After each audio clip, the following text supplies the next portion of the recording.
What's up, everybody? Thank you for joining us this Friday evening for Irregular Republic, episode 12. I think it's going to be a pretty awesome one. I got Bo and Gary here with me, and these some OG Green Berets, the dudes that, were there from the very beginning of GWOT, did some stuff before GWOT. So they have some amazing takes on things, and they just, they saw a whole different side of SF than like a lot of us, a lot of the newer guys like me and some of the dudes that are still in today saw. So Bo, Gary, thank y'all so much for coming on. Y'all, whichever one wants to go first, y'all can fight for it. But just to give a quick intro, kind of go through your background. I have their bio, a quick little bio of them in the description. But if you guys could just tell us about who you are, what you're about, and then we'll kind of jump into some things and just start talking about stuff. Go ahead, Gary. No, sir. Age before beauty. You're up. So Gary and I have known each other probably since, 95 or so. I started off in the Army as an infantryman in Germany for about 6 years during the Cold War, and then came back to the States. Ended up going to one of the early selection courses. It was still SFOT at that time, actually, and was able to make it through. Got assigned to 7th Group. Did some really interesting trips there. Ended up getting assigned to SWIC. Worked at the ASOT committee for a couple of years, and then was able to get out to 10th Group in 95, and was a team sergeant, sergeant major out there. So was able to do provide comfort, Bosnia and Kosovo, and then OIF1, amongst other things. There we did a group. So retired, did defense contracting after that. And now I'm kind of a gentleman of leisure, or an aspiring one anyway. So that's kind of it. Gary? Yeah. Like you said, we've known each other for 30 years. So I came in 84 in the infantry as well. I just barely missed the SF baby program they had back then. By a fiscal month. So I did my time in the infantry, went to SF for a while, broke a femur, went back to the infantry, and then came back to SF, finished that up, went to 10th Group around 93 time frame, and then spent all my time there. Managed to avoid SWIC, slicky boyed out of it. So all of my time was under the rucksack, as they like to say. Found out later that probably hurt me. Probably would have got a lot more good experiences doing a SWIC tour, but at the time, no way. I wanted to be on the teams. Retired in 09, worked with Bo some more, and that's where I'm at.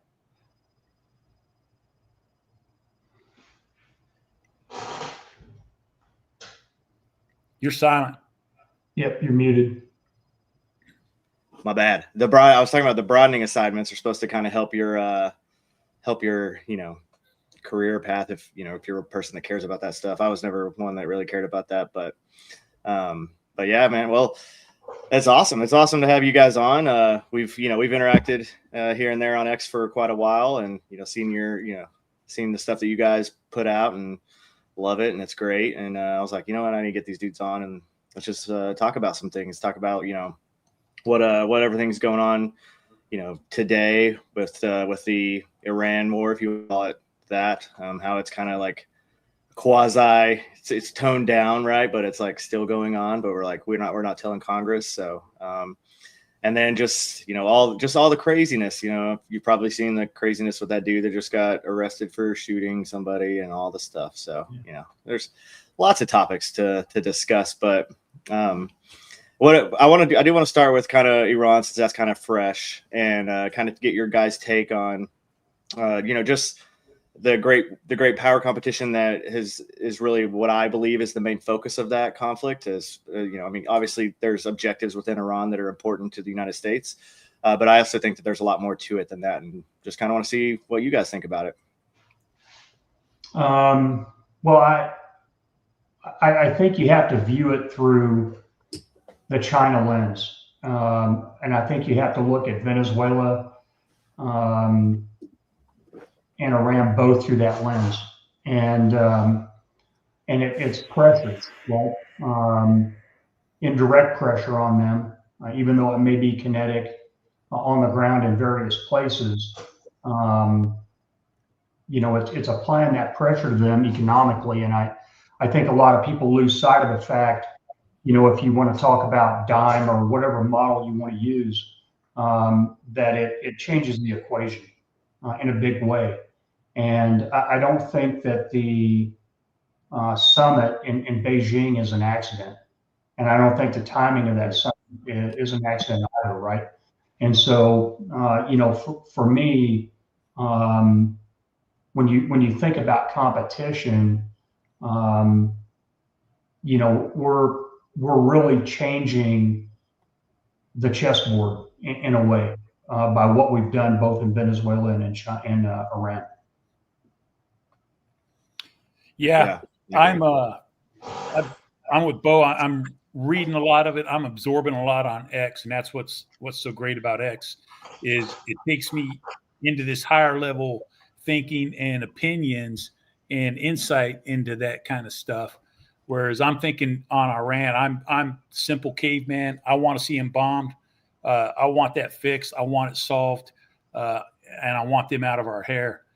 And all this strategic stuff and seeing that there's actually a plan coming together to fruition with all of these other elements, like you said, Venezuela and kind of putting the pressure and shutting off China. This is some good stuff. I think it's cool to to see a whole government approach. Like you have the State Department doing their thing that actually is working with the DOD now, or the Department of War or whatever. You have the president just getting fully behind, the GCC, and then our military planners that are really good at what they do if you just let them do it, right? And so I think it's awesome. We're finally seeing the military be used how it's supposed to be used, but then also just like you said, how Venezuela went down, how we're engaging Cuba right now, and then the summit with China right now. I think it's interesting how China, especially China doesn't, so like Xi doesn't meet with the leaders of many other countries. He usually if anybody comes to China to meet with anybody, they meet with his lowers, because they view him as a deity level of a person, right? Like he's higher than anybody else. But the only country that they will meet with is the United States. And I think that, that is also due to the fact that we just showed again the massive amount of power that we have, the ability to force project across the globe in a theater, and then can still shut down choke points, still shut down, the South China Sea if we actually wanted to, all the things like that. So I think it's pretty awesome to watch, and all these people mad about it. I'm like, I don't get it, man. No, I mean, there's one kind of aspect of it that's going underneath the radar is what Scott Bessent and the Treasury Department is doing from a pure economic perspective. I mean, choking off sources of income for the Iranian regime is straight up brilliant, because it truly does force them into a corner. So whether kinetically or economically, we've kind of painted these people into a corner, and there's really not an avenue for them to get out of, right? And so, I think, while these talks and discussions are going on, that's awesome. But I think we're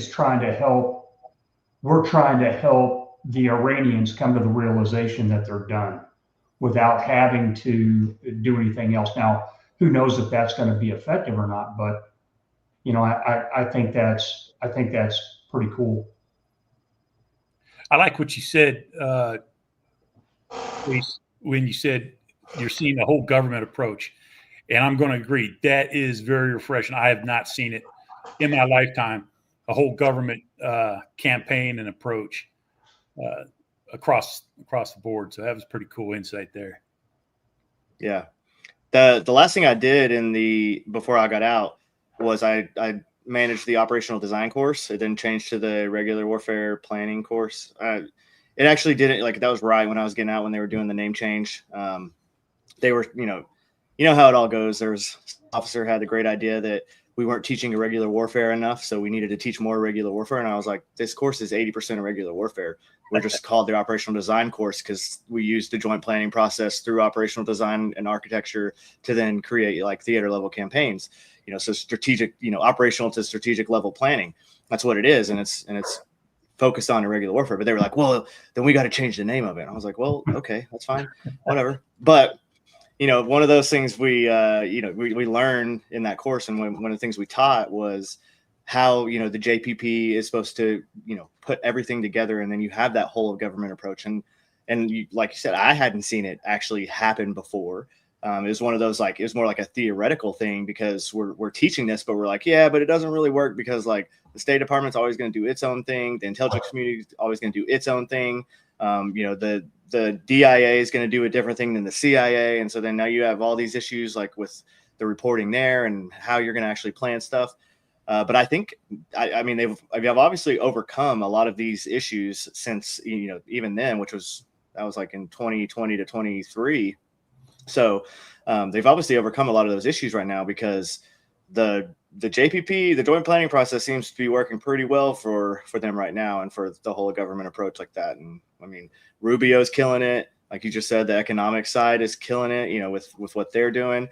And it's just, we're finally seeing some competency happen. And then it just seems like all these people are madder than ever. And I'm like, I don't get it, dude. You just had a dude that couldn't even finish like an entire interview. We couldn't even like say words or complete sentences, and then would like turn into a Roomba the second the whatever was over, and he like, I don't know where to go. And then now you have like you have a dude that loves the country, and then you have the government working together as a whole to like make things better. And it's refreshing to see, but it's just also like I feel like we're just constantly fighting all of this negative, even though we're doing pretty good right now. So I don't know. I think one of the big things there is you've got somebody that is basically forcing everyone to work together. This is where we're going, and you either get on board or you're going to get gone, right? And I don't think anybody has taken that approach lately to whole of government approaches to problems, right? And a great example is the early days of Iraq, right? Post invasion, where you had, the State Department folks wouldn't go. You had Brenner in there as the potentate and making some pretty crazy decisions that had humongous downstream impacts. And they just kind of let him go. And so to me, it's not a Republican or a Democrat thing. It's a leadership thing where we are going to work together, and you are going to take your piece of the pie and run with it, or take your part of this and run with it, or you're going to be gone because this is what we're doing. And I think that aspect of it is what's really refreshing to me anyway. We've all seen that leader that what you're going to do is what the last person talked to him. So if the State Department was the last person to talk to the president, that's what the president was leaning for and was going to do. And that's what's happened through our leadership all of this time up until Trump. And I think this is what you're saying is Trump is now bringing them in, saying, this is your orders, execute. And they're not holding sway over him. And you don't have to worry about, shit, State Department just went in after me. Now it's all going to change. But this is good shit to see. It is. I mean, like a dude in charge, right? And that's what it always cracks me up when these people are like, yeah, Trump's owned by somebody. I'm like, Trump is the last person on this earth that's going to be owned by anybody else. Like, are you insane right now? Like, I think that would like go against his nature more than anything else that, that has to do with him at all. Like his whole personality is like, he's in charge of himself, his business, the country now. Like no one's going to tell him what to do, even when he makes some mistakes, right? Like, and, he's made some mistakes here and there, which is, he's human. It's going to happen. And, he also, sometimes he tweets out things that, maybe a president shouldn't tweet out, or, maybe should watch the whole video before you retweet it and make sure it doesn't have like Obama's as monkeys at the end or something, something stupid like that. That's just going to cause, a rift. But at the end of the day, I mean, the dude's in charge, right? Yep. So Well, it's just crazy to me mean, that you have these people that don't agree with that. I don't know. Well, I mean, and you know this as well as we do. Hey, man, there's a time and a place to have discussions and air disagreements and say your piece. But when the man says this is what we're doing, then you need to salute, ruck up, and go do what you're supposed to do, right? Yep. Or you need to resign. That's kind of your two choices, right? And so again, I think that's the big change here, where the interagency isn't running the executive is running the interagency, and that I don't think has been the case for a long time. Well, yeah. That's what happens when you get a businessman instead of a career politician. Yeah, he doesn't know anything, so. Yeah. Mm-hmm.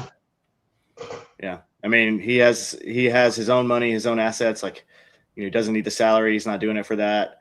And then, people are like, well, he's made more money since, he became president. I'm like, well, most of that money he actually made on, crypto and on Truth Social after his first presidency, when he wasn't president anymore. So, like, people that are good, managing money and good at that kind of business at the level that he is, they're going to make more money. And once you're a billionaire, right, it's not that hard to make a few more billion. So I don't know. It's just one of those things. It's like, I don't think that, if he really wanted to sell us out, I don't think he would be going and doing all the things that he's actually doing right now for the country. It just doesn't make sense. None of it, all their arguments don't make sense to me. Right. And I don't know. It's just, well, it's a heck of a time to get worried about politicians making money. When right. you look at the track record of, let's say the last 25 years or so of how politicians have enriched themselves, both sides of the aisle. And again, I'm not pointing at one side or the other here, but it's kind of mm-hmm. funny for people to be pointing fingers that way. Right. Well, there are two sides of the aisle, but I don't think it's Republican and Democrat. I think it's politicians and us. So they get rich, and every one of them, mm-hmm. no matter what they call themselves party-wise, they're enriching each other. Yep. They all do, and it's because it's not only just from like stocks, right? That's one of the ways that they do it. But people also don't realize, like, you use wills. When you're in a position like that, you're on committees, you have sway in other aspects of, so if you're a North Carolina senator, you're going to have some sway in getting some things done for businesses that you either have interests in, or maybe you have investments in, or whatever. And that's going to get you money too. So like, you're going to push stuff. It's just, I mean, I don't know how you fix that problem. I don't know if you make it, where while you're serving, you can't make any assets beyond your government salary, but then, I don't know, then you got to worry about people getting like paid off under the table to do stuff by, foreign governments because they don't make enough money. It's a sticky, like, I think the stock trading one, I think everybody can agree that like they shouldn't be able to trade stocks because they all know what's about to get approved and what's about to not get approved. And they know what the committees are about to have come through long before the public will know any of that information. And, if insider trading is illegal for everybody else, why do you get to do it if you're in Congress? That doesn't make sense. That's exactly right. If the SEC rules were applied to them, a huge majority of them would be charged by the SEC for insider trading, right? So, to me, that's an easy kill, right? That should be, but I think it's going to take a while. Yeah. Term limits, only way. They get in, mm-hmm. they get out, and they're held accountable. But while they're in, they'll never be held accountable. Well, plus they've got retirement plans.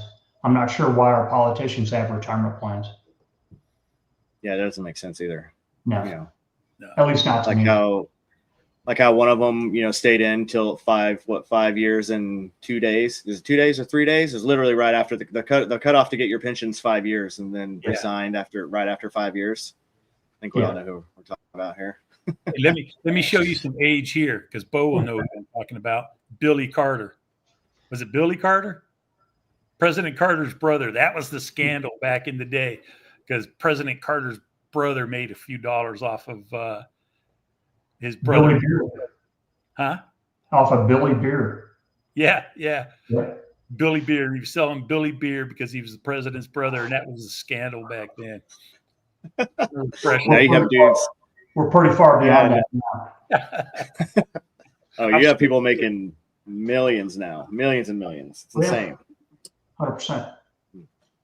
I mean, it's just, I don't know. Like, we could talk about that all day. It's just one of those things. Like, term limits for sure, because, you know, two term. Why do we have the presidency set at 2, but Congress is for, you know, you can go as long as you want. And you have these fossils that have literally been in Congress for 50 years, right? That's the other crazy thing to me too, is like Pelosi and Schumer and, you know, McConnell and all these people that have been in Congress for, you know, 30 to 50 years.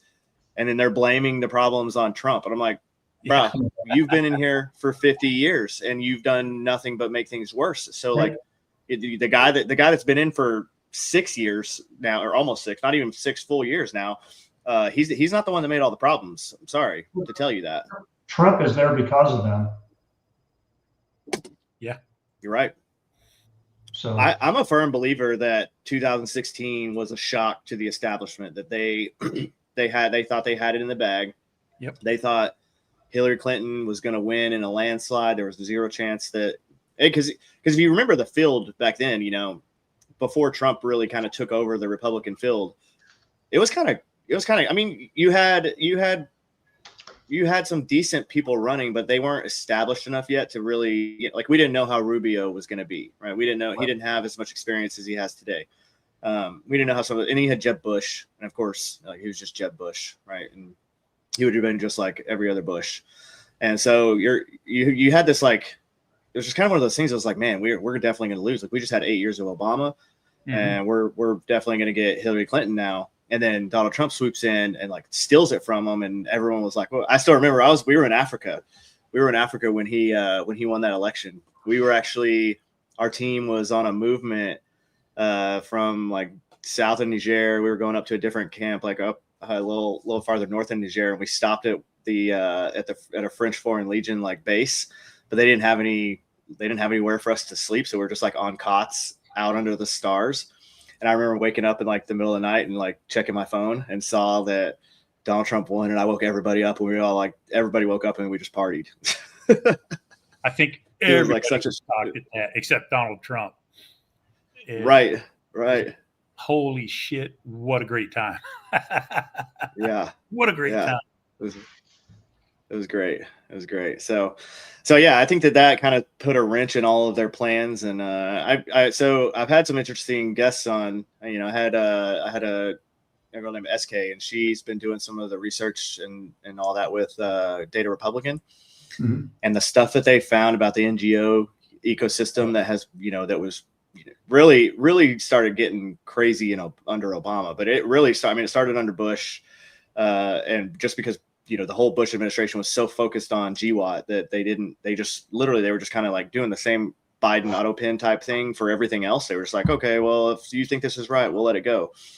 And so you really had, I mean, legit 16 years of them building this crazy NGO like ecosystem that was taking away all the power from the actual government. And, you know, now you have these unelected bureaucrat. They're not even bureaucrats though. You know, there are the bureaucrats that are involved in those too, but it's just like unelected, just civilians who work for nonprofits that are making all these policy decisions. And it's like, it's pretty insane what's been going on. So, I mean, when you think about the money flow from the taxpayer to USAID and then USAID out to these various NGOs, where, you know, if you, and I'm probably exaggerating, but if you tracked $1 that was supposed to go aid some person in need somewhere on the globe, you know, a nickel of that dollar is actually making it through, and the other 95 cents are basically staying in the DC area, for lack of a better term. Again, I'm probably exaggerating some, And yeah, in my opinion, probably the most powerful thing that has happened in the last 18 months is the shutdown of USAID. There were a lot of people there that had a lot of talent. So when you talk about using soft power for international affairs, there were a lot of people there that had some pretty useful skills and understood how to make things go. But it got out of control because there was no control over it. And so you see things like the color revolution in Ukraine as an example, et cetera, that they're not thinking about the downstream impacts because it's a chaos and a money operation, not a what's best for America operation. I think that it ties into with what we were talking earlier with the unified government. We all had to deal with NGOs overseas. We saw them. They were a dirty friggin' word. We avoided them whenever we could because, quite frankly, we were there to do a mission.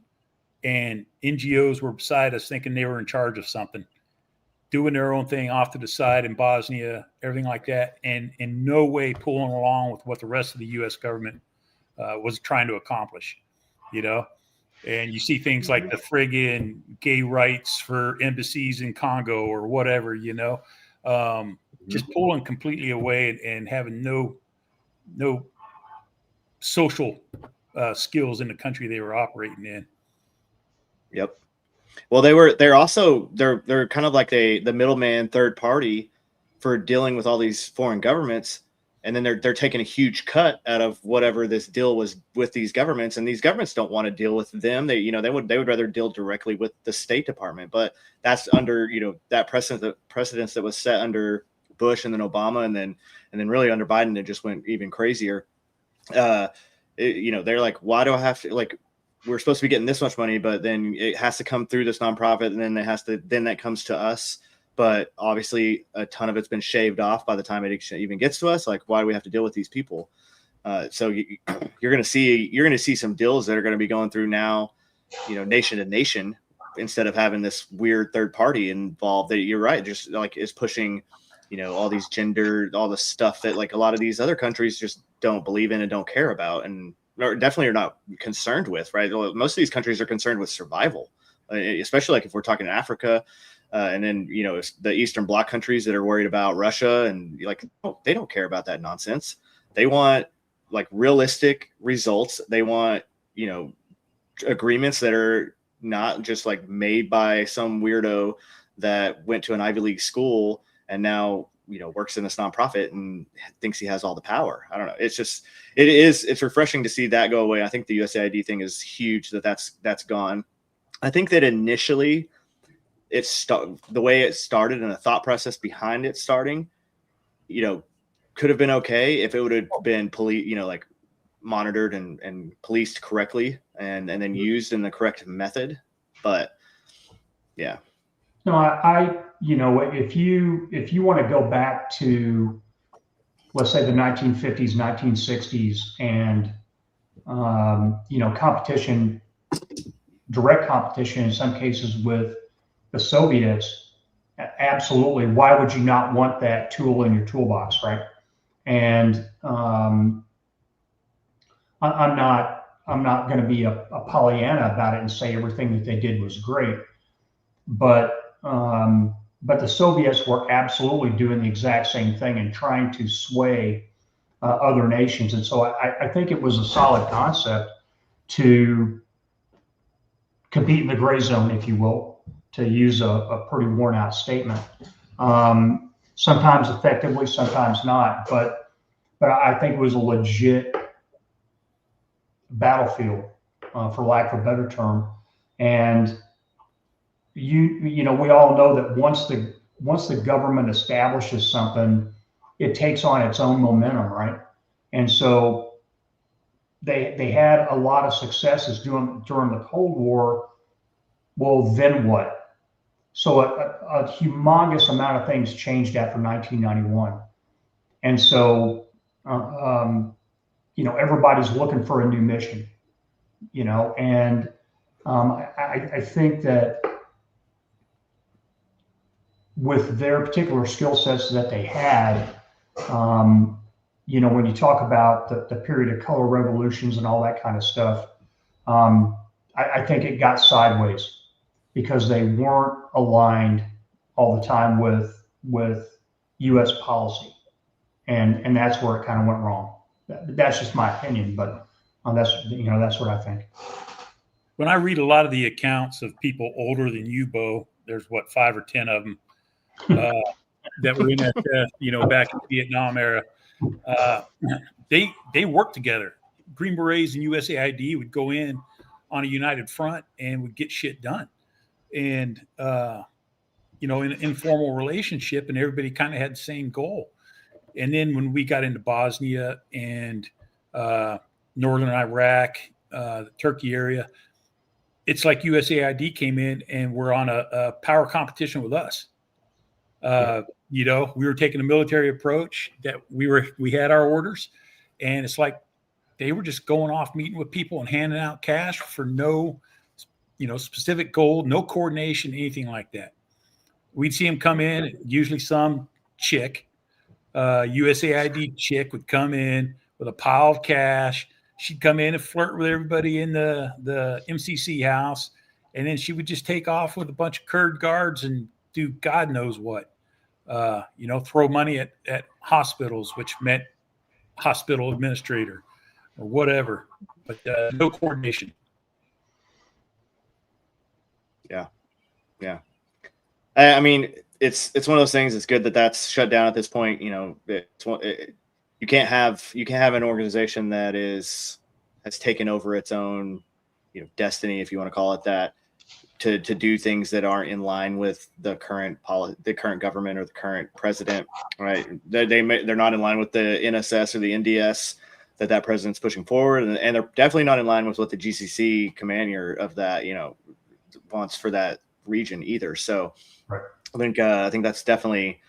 I think with that being gone and some of the other changes they've made, we're going to start seeing some significant policy changes that will have effects, have good effects on our foreign policy, and then on our trade agreements, on all the things that have always had, just especially over the last 50 years, have just had, I don't know, just always this weird stigma attached to it. Like, why, how did we go from 2000, where the United States dominated trade in the world, to 2024, where now China dominates trade in the world? Like, how did that happen? How did we allow this to happen? And, over this time period? And it's because we've allowed these NGOs to dictate foreign policy and to dictate economic policy abroad. And it's crazy. It's crazy.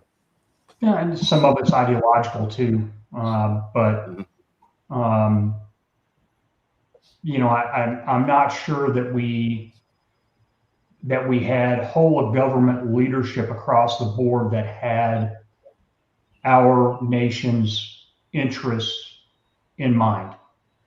Right. And I think they put other nations in front of us to a certain extent. I'm not saying that's always wrong. We did the Marshall Plan, and there was a good reason for that. But I think it got to the point where it was detrimental to us as a nation, and now we're just now starting the climb out of that. Yeah. I got a question. What's the panel's assessment of the conflict in Iran? Our forces successful speaks for itself, but does the political stall put our forces at higher risk? What do you guys think? I don't think it does. I think that right now you've got to give them time to unscrew themselves, right? So we basically decapitated everybody over there that had a clue about anything. And so it takes them, they're going to have internal fighting to see who's going to be in charge now, whether that's IRGC, whether it's, whoever inside the regime. And that's not even talking about the anti-regime folks that are there, right?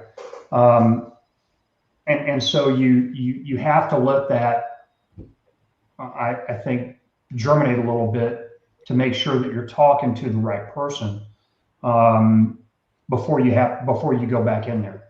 I thought it was interesting that last night I heard the president say that basically all of the enriched uranium is down at the bottom of a tunnel beneath a granite mountain that we blew the crap out of, and the only two countries that have the technology to get it is us and China.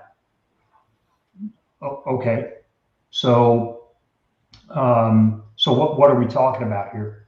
And unless you know what they're actually discussing, it's pretty hard to tell. But I think having this kind of pause, there's no way really for them to reconstitute any kind of significant force. So why not talk? And maybe we don't have to send anybody else over there. Yeah, I'm kind of back and forth on the pause, blowing in the wind. I'd like to see it hammered home harder and faster. But I think, honestly, we've just kind of run out of targets to hammer.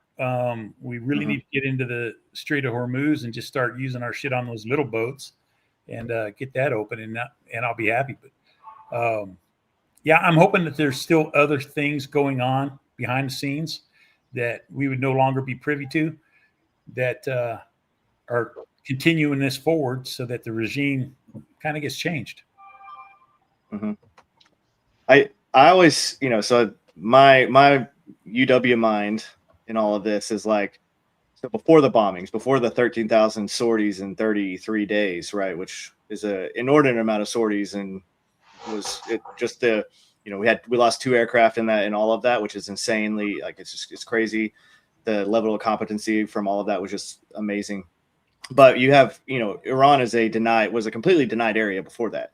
You're not getting opposition forces in at all. You're definitely there. You're not getting any UW forces in, even if you had a team full of, either ex-Arabs or ex-people that could fit into that environment. You can't just send in a bunch of, Arkansas white boys, obviously.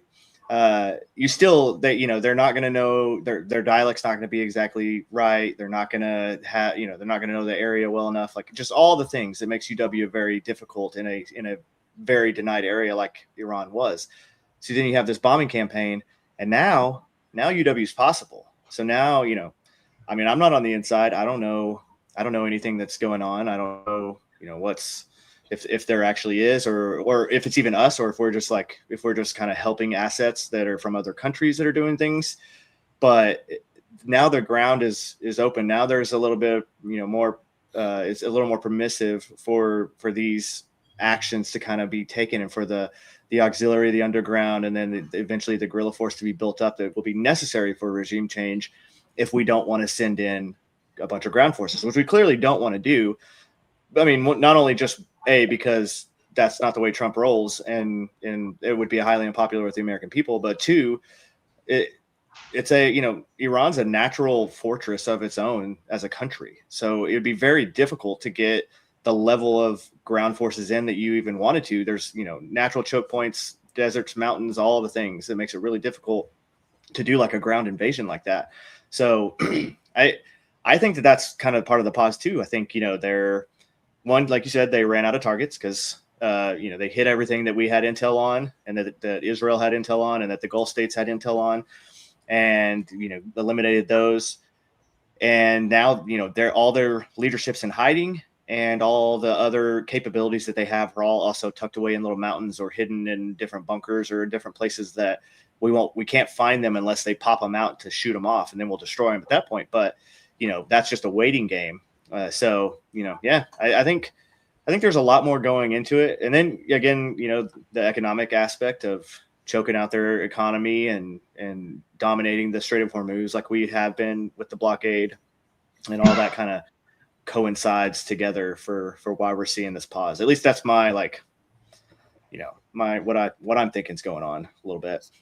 There's a frustrating thing that happened early in OIF 1.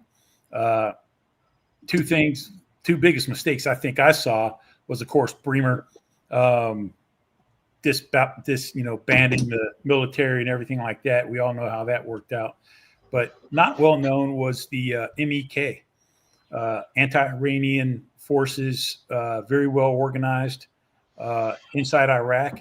And we declared them a terrorist organization and surrounded them with the 82nd and disarmed them. And I know 3rd Battalion guys that when we met with them before that happened, we thought that they were very professional, on level with our Kurds, with their training and everything like that. And ethnic Iranians would have been perfect for us to be working with all of this time, especially when we were getting, EFPs from Iran. We should have definitely still been employing MEK or people like that. But here we are with no force over there. Yeah, I think there's when you talk about, there's been media reports out there about attempts for us to get Starlink terminals and some other stuff into Iran via the Kurds that went south, and that's just media reporting. I don't know if it's true or not. I think it's a very difficult thing to do, and you're right in that the bombing has created a gap, and has created space for a resistance element to be able to start doing stuff. But those resistance elements don't just appear overnight. And I think part of the other piece of this pause is, in 2-3 weeks, that's giving some of those Iranians the opportunity to get their stuff together and figure out where they're going to go. Do you actually have somebody that's willing to lead the charge to actually do regime change? And how is it going to work and be acceptable for the majority of the Iranian people? And I don't think that we as the U.S. can roll in there and impose that. We've tried that a couple of times, actually more than a couple of times, and with no great success, right? Them doing it at 50% is better than us doing it at 80%, because they're the ones that are doing it, right? So I think that's the way to go. Yeah, I think we've established that we suck at nation building, and that we can't nation build in places that have cultures that are completely different than our own. It's just, there's no point in even trying it anymore. I don't like, it's one of those things. It's just like, if you're gonna set up a vassal state, okay, right, but you still have to let them do their own thing and have their own leadership, and but you still have that stigma of the U.S. would be pulling all their strings, and then that's going to create its own insurgency and its own backlash against that government. And so the whole idea of nation building just doesn't work. And like Afghanistan does not want democracy. They have tribal leaders, they have their elders that are in charge of certain areas, and then the bigger areas are kind of run by warlords. They don't want a centralized government that's telling them all what to do, because northern Afghanistan is far different than southern Afghanistan. So it's one of those things, and we don't understand all those dynamics. Right. So it's kind of crazy for us to go in and be like, hey, you guys are going to love the same government that we have. This is great, right? And they're like, no. Sharia democracy is not compatible with Sharia. It's just not, right? Obviously we were a part of rebuilding Germany after World War II, so it's not like we can't do it. But I think that we're most successful at that when we do it with a culture that is similar to ours, right? Yep. And I think Japan might be a very unique case, but they actually changed a lot of their militaristic culture after World War II, right? So, we can be successful, but I don't think that we can be successful in Sharia-dominated cultures, because it's not compatible. Now, Yeah. we were only successful with the Shaw because he used raw power, and we see how that turned out, So it would last for a little while, but not nearly long enough. Yeah. Well, hey everybody, thank you all for watching. Let's please stream or repost and subscribe and all the things that you're, I'm supposed to say that at the beginning, but I always forget because I wanted to talk to these dudes more. But yeah, please do that. It helps the channel grow and helps get the word out there about the show. All right, so let's shift gears a little bit. I want to hear about when so 9/11 happens.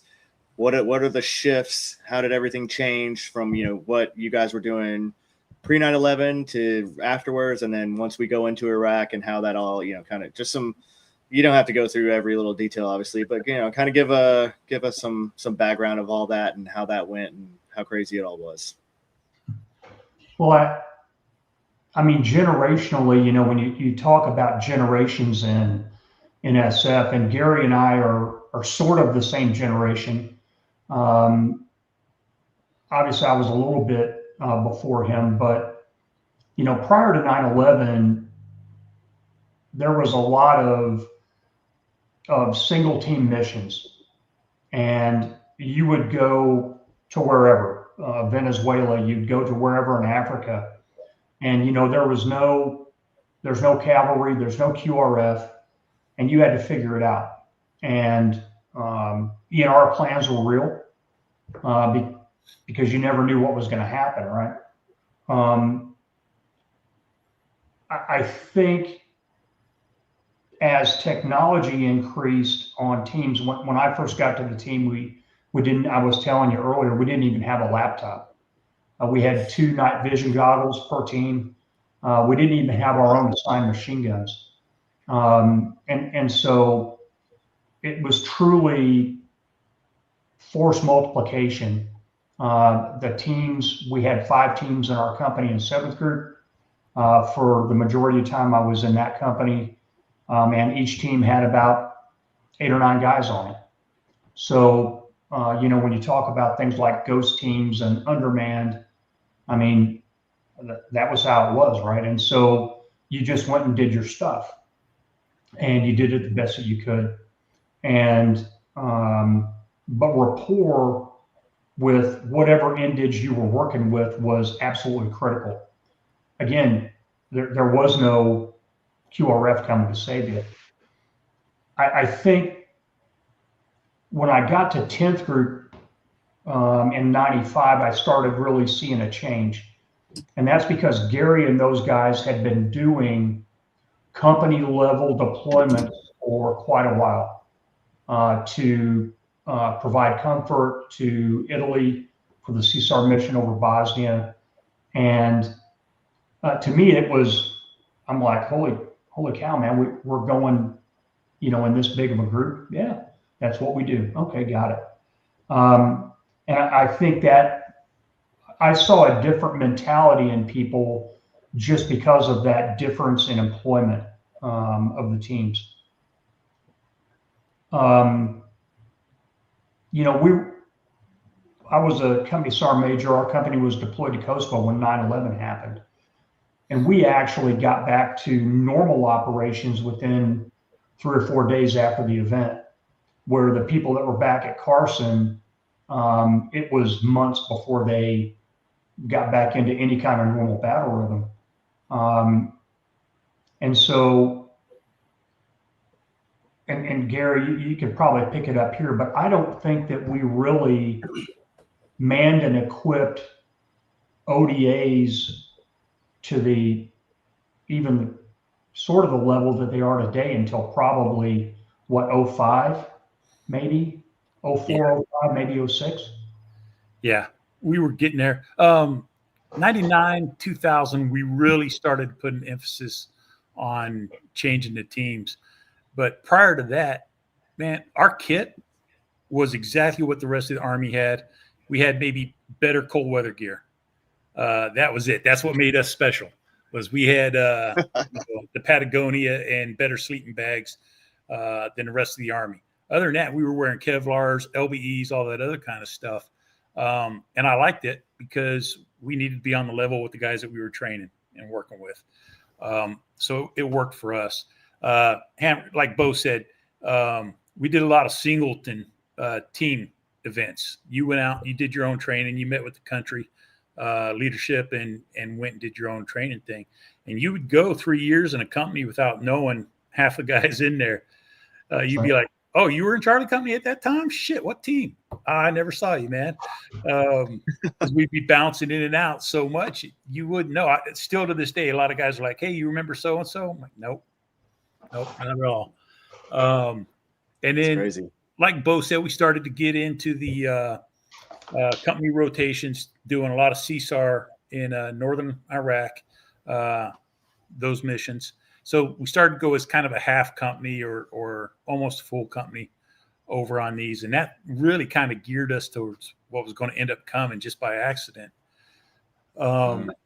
In about 99 or 2000, I was in 1st Battalion, Stuttgart. SF really started taking lessons learned from Mogadishu, finally, years after the fact. Mm-hmm. And that's when they started coming out with Falk and all that other kind of stuff. And that's when we really changed over into this gunfighter mode that everybody sees now and everybody assumes SF is. Prior to that, like I said, we had pretty much same gear, same everything. Our strength was planning, mission planning, and going out there and doing it on our own. And just really started seeing that change right before the GWOT. So it was good timing to get us prepared for that. But that's kind of what it was like being an old guy. Yeah, it was definitely UW and FID. And then, SRDA were, you could do it. But how are you going to do it with your indige? And how are you going to accomplish that, right? And so it was not, other than the SIFs, it was never unilateral. How are we going to do this with our boys, right? And I think not everyone lost that, but I think we kind of lost our way a little bit with that, where hey, we've got 2 indige guys with us, let's go. And I got it, but what are we really about, And I think there's a lot of success stories out there too. The ICTF in Iraq as an example, where we really created some great indige elements that were taking it to the bad guys. Back to like the core mission of SF, which is UW. You're doing the and that back then that was just the humans over hardware was like just a real thing that you didn't have to have that saying. We have that now. They're talk about like humans over hardware, but you guys were like, you're doing the stuff with, like you said, two pairs of nods on the whole team. That's that's wild. It's so wild. 1682 first showed up. Yeah, I mean, my first deployment in SF was for Operation Promote Liberty, which was right after the invasion of Panama. And our ODA, which was under strength, was responsible for the entire Panamanian Costa Rican border. And so we were broken down into 2 or 3 person teams and placed along the border in different places. And there was no PMT. I met 2 of the guys, the 2 guys that I was going to be with where I was when I got off the CH-47 with a couple of civilian pickup trucks. And that was the first time that we'd ever met. One of them, dear friend to this day, we talk all the time. And awesome. You figured it out, right? And we were literally the law in that province. We told the governor what to do. We were turning the military into cops. We were setting up school board elections, putting down prison riots, going on patrols, taking down, in conjunction with Panamanian Customs, taking down a bad guy's house. I mean, it was absolutely amazing. And you know, we were down there for about 7 months or so. And about, I'd say probably a month into it, I'm like, this is exactly why I wanted to be a Green Beret. And, you know, awesome. your first mission is always going to be, if it's good, it's always going to be like the best one ever, right? But that one truly was, because we had very little oversight. There was no cavalry coming to get you, and you had to figure it out. And I think we miss a little bit of that now, because there's a lot of control, there's a lot of communication, there's a lot of oversight, and there's not a lot of risk tolerance. And so I think today the people, I think, are a lot better. The guys in the groups, man, they're awesome. But I think over time the mission has kind of drifted a little bit, and they're not always out there with their kind of knees in the breeze, having to figure it out without anybody to help. Yeah, the guys I work with now, JRTC, NTC, would have fit in with us just perfectly back then. Like Bo says, it's the command and the missions have changed that take these free thinkers and kind of channelize them a little bit more. But the guys that I work with now and see, oh yeah, that's the beauty of SF guys that I love, is they've all still got that mentality and that getting it done. Type of ability. Yeah, you got to Green Beret, man. You know, just like, we're gonna go in there. Sometimes you gotta go in there and like do it and get the job done. And you don't always have all the answers, especially before you even go in. But you know, I mean, that's kind of how Africa was a lot more like that for our team when we went in than, you know, obviously Iraq or Afghanistan was, because still, you know, we were part of in Iraq, we were part of the Siege of SOF. And then, you know, of course, in Afghanistan, we were SOF Northeast. And so you just had, you know, all the things that come along with all that, and the command and control aspect of all that. Plus you're operating within the big Army picture, the big military picture, the joint forces picture. So, but in Africa, we were, you know, our team there, you know, our company was all in Niger together, but no one, you know, we didn't see any other teams, except for, we saw the guys, 2-3 was up in Arlet for a while. And so they used to bring us lickies and chewies, because they were, the task force was up there.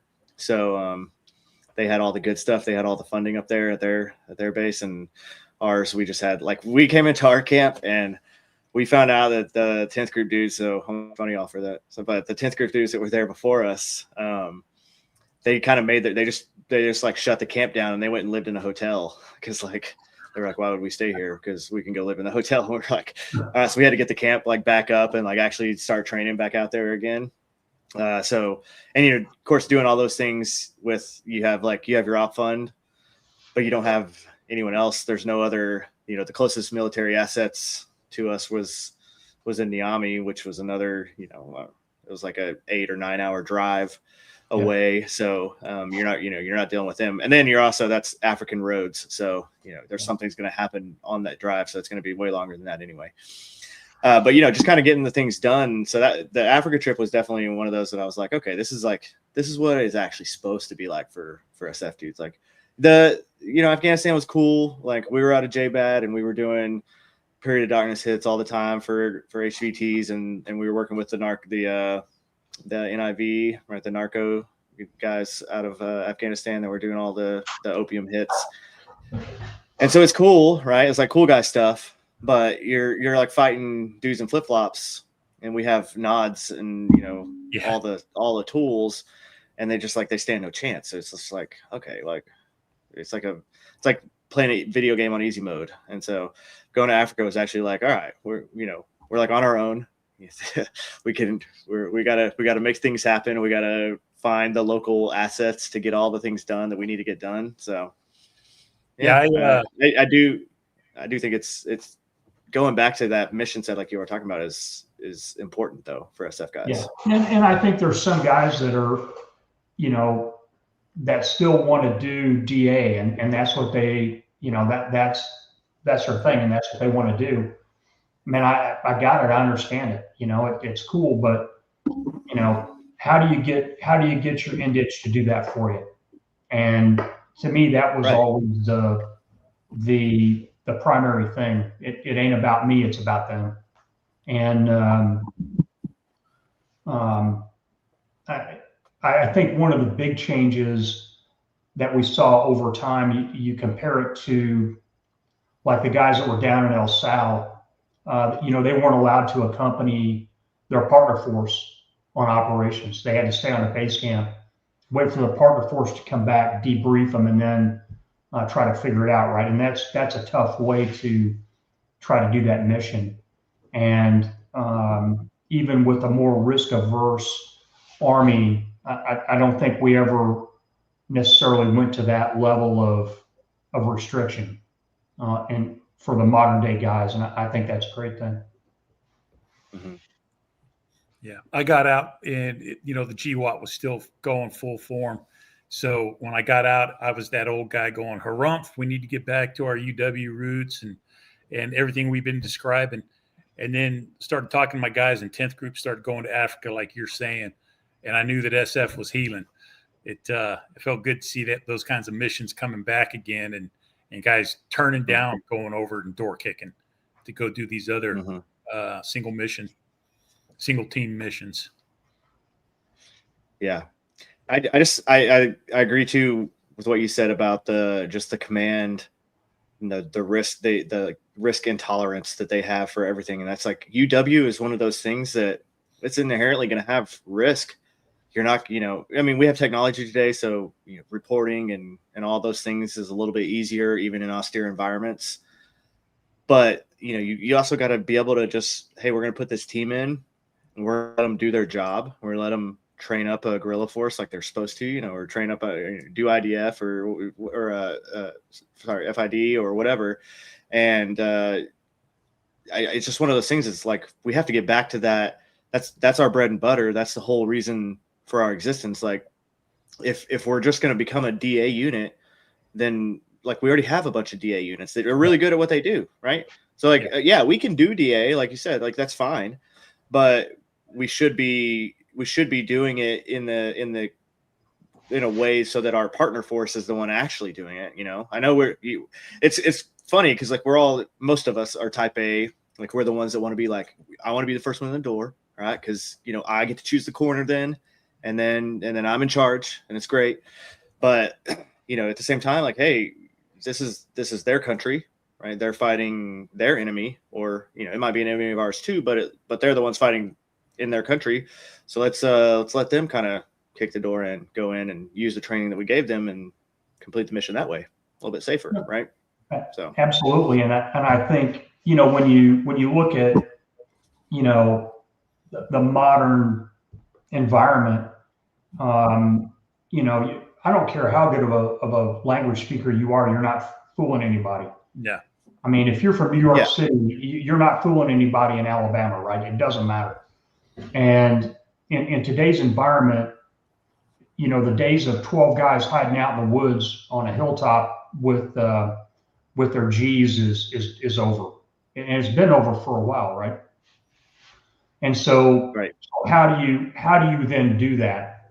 And you know, there's a lot of ways to think about it, or what have you. But you know, I still think that's probably the baseline at Sage. But is that really how we need to be doing it? Because there's a lot of value in going through what happens at Sage. A lot of learning that happens. I'm not saying that it's not appropriate, but how are you actually going to do it? And I think that puts into people's minds, hey, this is UW, and if I'm not behind enemy lines, then it's not. Well, that's not necessarily the case, right? And so how can we open the aperture, right? Whether, you know, the ODC course or some of the other ones that were developed, you know, in the early 2000s, mid 2000s, that was kind of a purpose. The NDC course, as an example, and so how do you do that and and be able to influence things when you can't be the number one guy in the door. And how can you do that? And to me, that's the operational art of UW that I think has kind of fallen off the table just a little bit. And it's not because people don't care. I think it's because they've had other things to do. And now I think there's a lot of people that are asking the question, why? What's our purpose? What's our thing? And when somebody says UW, that doesn't always resonate with them because they can't put it into context. And gray zone competition. Okay, what's that really mean? Well, each one of the three of us could probably have a different definition of what that actually means. But you know, how do you answer that question, and how do you reduce the frustration level amongst Green Berets and get them on the same path? I mean, JSOC, frankly, has sucked up a lot of the oxygen in the room since early 2000s, probably. Mm-hmm. And so, hey man, where's your seat at the table?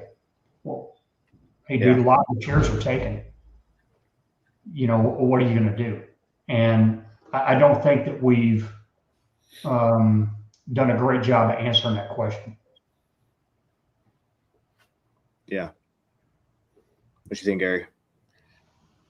Listening to Bo talk, it's magic. Big brain. Smart man. On Bo. No, he's right. The only thing I tell a lot of guys is, you know, UW's boring from the outside. It looks boring. And it looks like if we're not doing action and kicking doors and things like that, it looks like we're just marching in place. But UW is a long process, takes a lot of time, a lot of rapport, a lot of base building. And people want instant gratification. And so that was part of my favorite part of SF was seeing the long-term investments turn out. But you get a lot of impatient people. I mean, maybe one of the greatest examples that I've seen lately was the progression of the Colombian SF from when 7th Group first started playing Colombia way back when in the 90s to, and I can't remember the year that they did it, but they actually set up an operation and went in and rescued X number of hostages that had been held down there for quite some time, including Americans. And and they really had some great operational art in how they did that. That was a 20-year engagement, and it was FID that got them to that point. And you know, if somebody was involved in that at the get-go, it's like, man, they're never going to get there.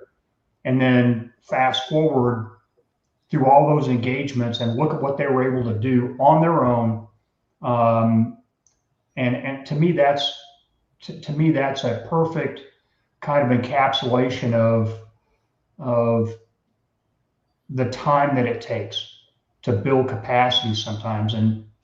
And you know, when we think about UW, you can't make that happen overnight. UW is not crisis response, right? It takes a long time, and it's a slow thing to develop. But we, as I say we, SF is supposed to be the persistent presence, not in and out and putting the smackdown on people, right? We're supposed to be there long term. And that's where I think that's where we miss it, because like Gary said, you're not seeing a result. And that's frustrating to type A guys. Yeah. Actually, this is a perfect segue to this question here from Beach. Do you think the death of FID since GWOT has anything to do with the rise of the great powers during the last 20 years? FID is all Bo. I don't know about rise of other great powers. I mean, and I don't think I'm speaking out of turn, but after 2014, we had a pretty persistent presence in Ukraine. And if it wasn't for that, I think Russia would have occupied all that country pretty quickly. We changed them from a former Warsaw Pact, doctrinally driven force into something that could actually fight. And they wanted that too, but I mean, we were a key component of that, right? And so, FID's not dead by any stretch of the imagination. It's just, how does it manifest itself? And so, I'm no expert in Southeast Asia. I was never in first group, and I don't pretend to know the nuances of that place. But I know we've been engaged over there for decades.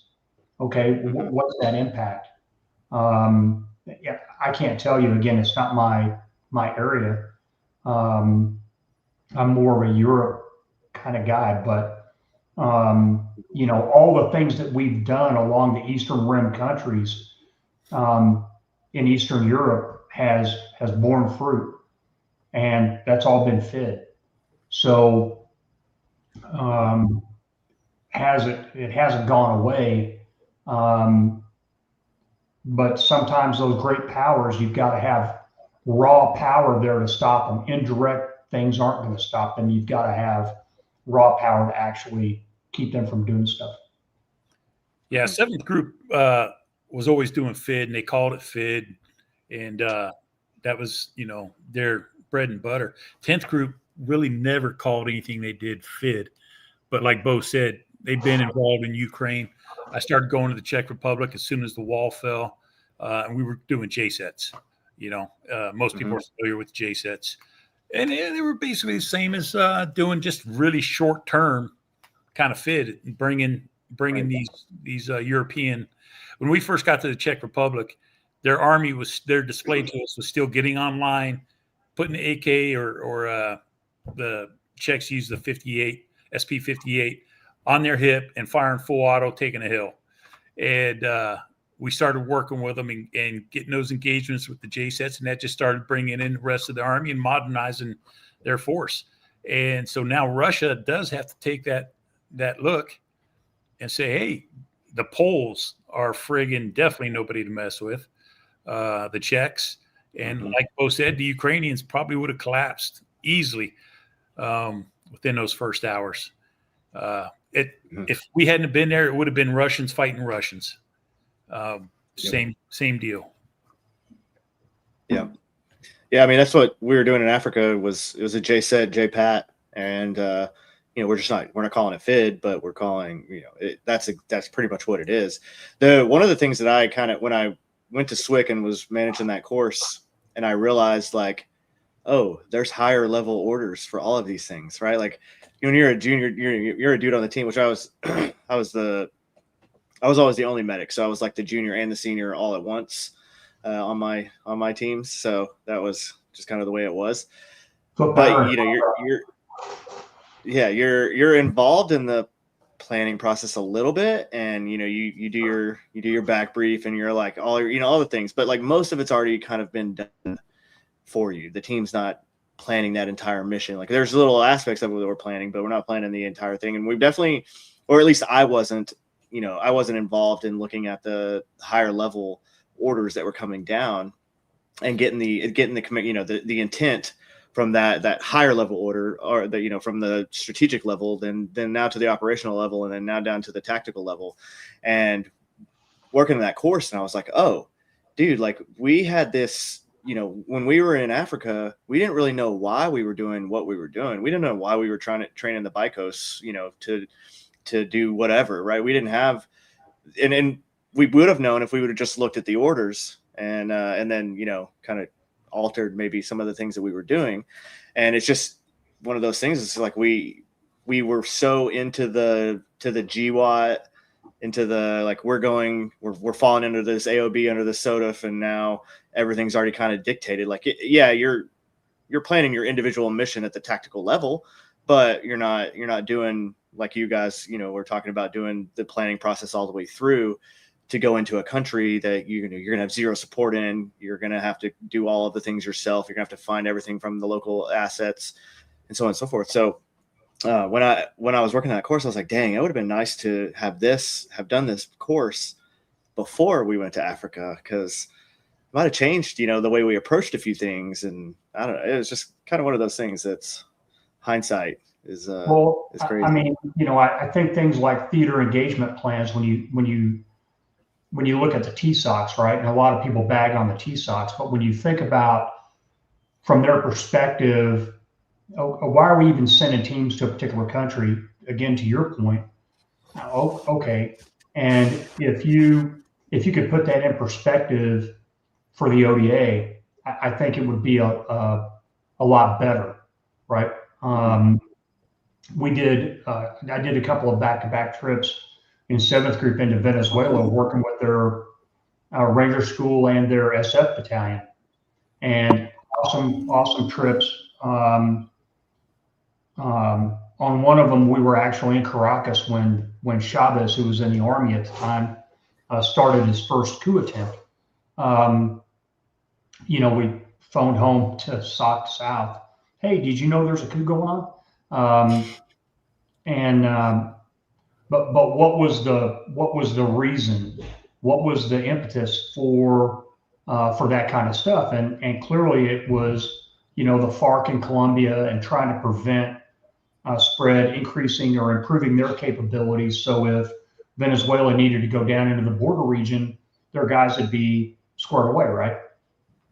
Mm-hmm. Nobody came and told us that, but we were familiar enough with the AOR that was our assumption, right? So I don't think the theater engagement plans always trickle down to the fellows in some of these cases. And again, it goes back to context, right? If you can line up the why of why you're getting sent to a particular place, then, like you said, hey, it may change the way you go about doing a couple of things. And that's important, because if you're going to send folks out and they're out there alone and unafraid, nobody's coming to help them, and they need to know why. And I just think that's a huge thing. That's something I really, some of my favorite memories on NSF was gaining that knowledge, and when that light bulb would go off, that battalion commanders in the regular army weren't getting a sight of what they were doing, and we were able to see a bigger picture than they were on our level, and that was really pretty ego boosting to see how this is affecting the national policy, and getting that and being able to use that as part of our planning.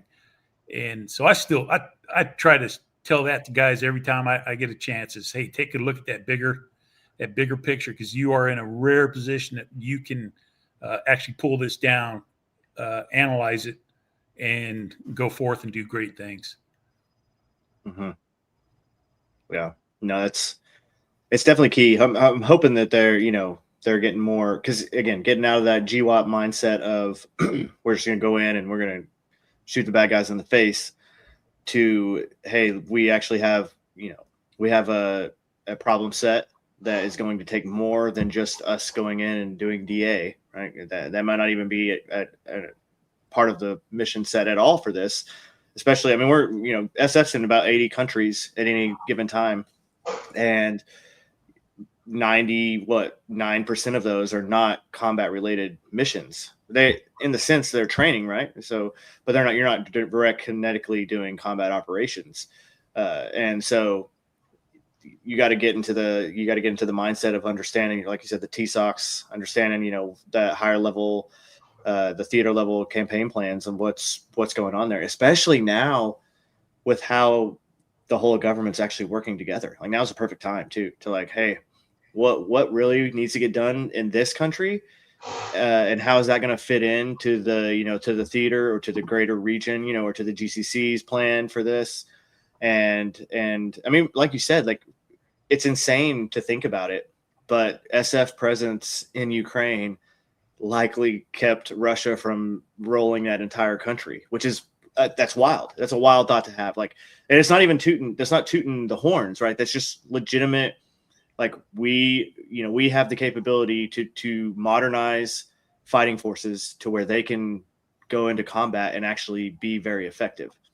And Sure. that's like that's one of our main jobs too. So we, UW is the core mission, but FID is the next the FID or SFA is going to be your next, like, hey, this is super important because now we can affect strategic level, have strategic level effects with these tactical level efforts that are really just training, which is wild. So, I think the other thing, and even, back in the day, we never did a great job of it, is not just explaining it from the perspective of a theater engagement plan, but showing the nexus to the other elements of DIME. I know it's like DIME Phil or something now, but I'm an old dude, so I'm just using DIME. Yeah. And what other things are at play here that flow around the military aspect of this? Is there economic aspect? Is there, informational aspect, diplomatic aspect? What is it that, because it's not just military in a cocoon, in a vacuum, right? Mm-hmm. And so I think sometimes we miss that part of it because, frankly, at least in my opinion, aside from nukes, our economic powers are the most powerful thing that we have. And if we as a nation lead with economics, well, how are we as a military, as an adjunct to that line of effort, how are we supporting that? And I don't always think we do a great job of showing that nexus between all those elements, where, hey, smart dudes can figure it out and put it into context, right? Mm-hmm. Yeah. I liked what you said. We were talking about Iran, I don't know, it was probably a week or two ago or something, just back and forth on chat. And you were like, I want to see some of these other aspects of DIME being used, the military buttons, the easy button, and that's what we've been using. But it's not always the effective button, right? It's not always the one that's going to give you the win, even, right? So, yeah, I mean. No, that's right? And so the military tends to be the easy button, and it has for, probably ever since the end of World War II, right? But if we would have used maybe some, and I'm not saying using the military is never the answer. It clearly is. But, could we have done things a little bit differently if we'd have used some of the elements of national power in a different way? Could that have changed how the military itself was used, and maybe we would have had better outcomes, right? And who knows? You can't. What's happened's happened. But to me, it's an interesting thing, right? What if we would have approached something from a different perspective, and how would it have turned out potentially better, right? So, well, I like how we were talking earlier, how it's been kind of a unified government push between all the agencies. And when we talk about the economic portion, I think we all know the economic portion in the past has been, we're going to give you a stack of cash. Please do what we ask you to do. Whereas the approach now has been, we're going to help you, your economy in addition to our economy, and you're going to pay your own way, but we're going to help you, so economic doesn't mean just handing them cash now. And that's, somebody's opened their eyes to that. And that's really going to help a lot. I think that's super powerful too, Gary. And the reason is because, like Chase said earlier, are we creating vassal states or are we creating allies? And I think there's a definite distinction between those two things, and what do we actually expect in return, right? And so using your example, Gary, exactly. Hey, we're going to help you develop, but here's the quid pro quo, right? I think that's, again, the whole government approach, at least now, is way different than what it has been for decades. I agree. We got Major Sarge. What's up, dude? Hola. DOL. And we got Based. Love Based. I've done a couple shows with him. He's a Marine, so we got to give him a little, little leeway, because we'll talk slower now that he's on here. Yeah. We're gonna have to explain things better. Smaller words. No. Yeah. No. I'll throw him some crowns later. He'll be fine. No big deal. No big deal. But all right. So, what do you guys think about here? I want to pull this one up. So LL Lion, she was the one that asked about the pause, and then she said, "Thank you. Appreciate hearing your perspective. My concern is the American tolerance with all the propaganda and honestly the spewing from all these politicians that pollute the waters." And so, kind of answering that, but also discussing these propaganda pushes that we've all seen, right? And the guys that know propaganda and can generally pick it up pretty quickly. What do we? I mean, we're all kind of doing our part in different ways to push back on that a little bit, but how do we educate the American populace that again, we're a microwave society. We want everything instantly gratification right now. We want gas prices to stay the lowest possible all the time, even though fixing some problems might cause it to go up a little bit temporarily. Just all those things. How do we address that? How do we deal with that? Well, I think you used one word in there, and it was educate. And I think part of the root problem for that is the educational system in the U.S. And I don't think we do a very good job of educating our kids. And so if you wanted to start someplace, I think education reform would be one of those places, right? From a purely messaging and propaganda perspective, I mean, we all have been dealing with propaganda our entire lives. If you wanted to consider advertising propaganda as an example, I mean, we get it all the time, right? And so, how do you become immune to commercials for some light beer or for a particular car company or whatever, right? It may hit in the back of your brain, but it's not hitting the rational part of your brain. And so I think people being aware that no matter who is sending a particular message or what mechanism that message is coming to you, just to be skeptical. I don't think a lot of people use critical thinking skills. They tend to, hey, Gary told me the truth one time, so everything Gary says must be the truth. And anybody that's been around Gary knows that that's not the case, right? So, but that's what people do, right? They'll find a trusted agent, and then they're going to believe anything and everything that comes from them as a source, right? And I think if we had a higher level of skepticism in general, if you combine that with a better education system, I think it would probably be a good antidote for a lot of that. Because frankly, and man, you've seen it, a lot of that propaganda is some pretty low hanging fruit, and it's pretty obvious, right? And so, yeah. Shit that a third grade Iraqi come up with a more convincing propaganda campaign. Dude, yeah, keep going. Yeah. My thought is all these senators, everybody, they get out there and say, we support the troops.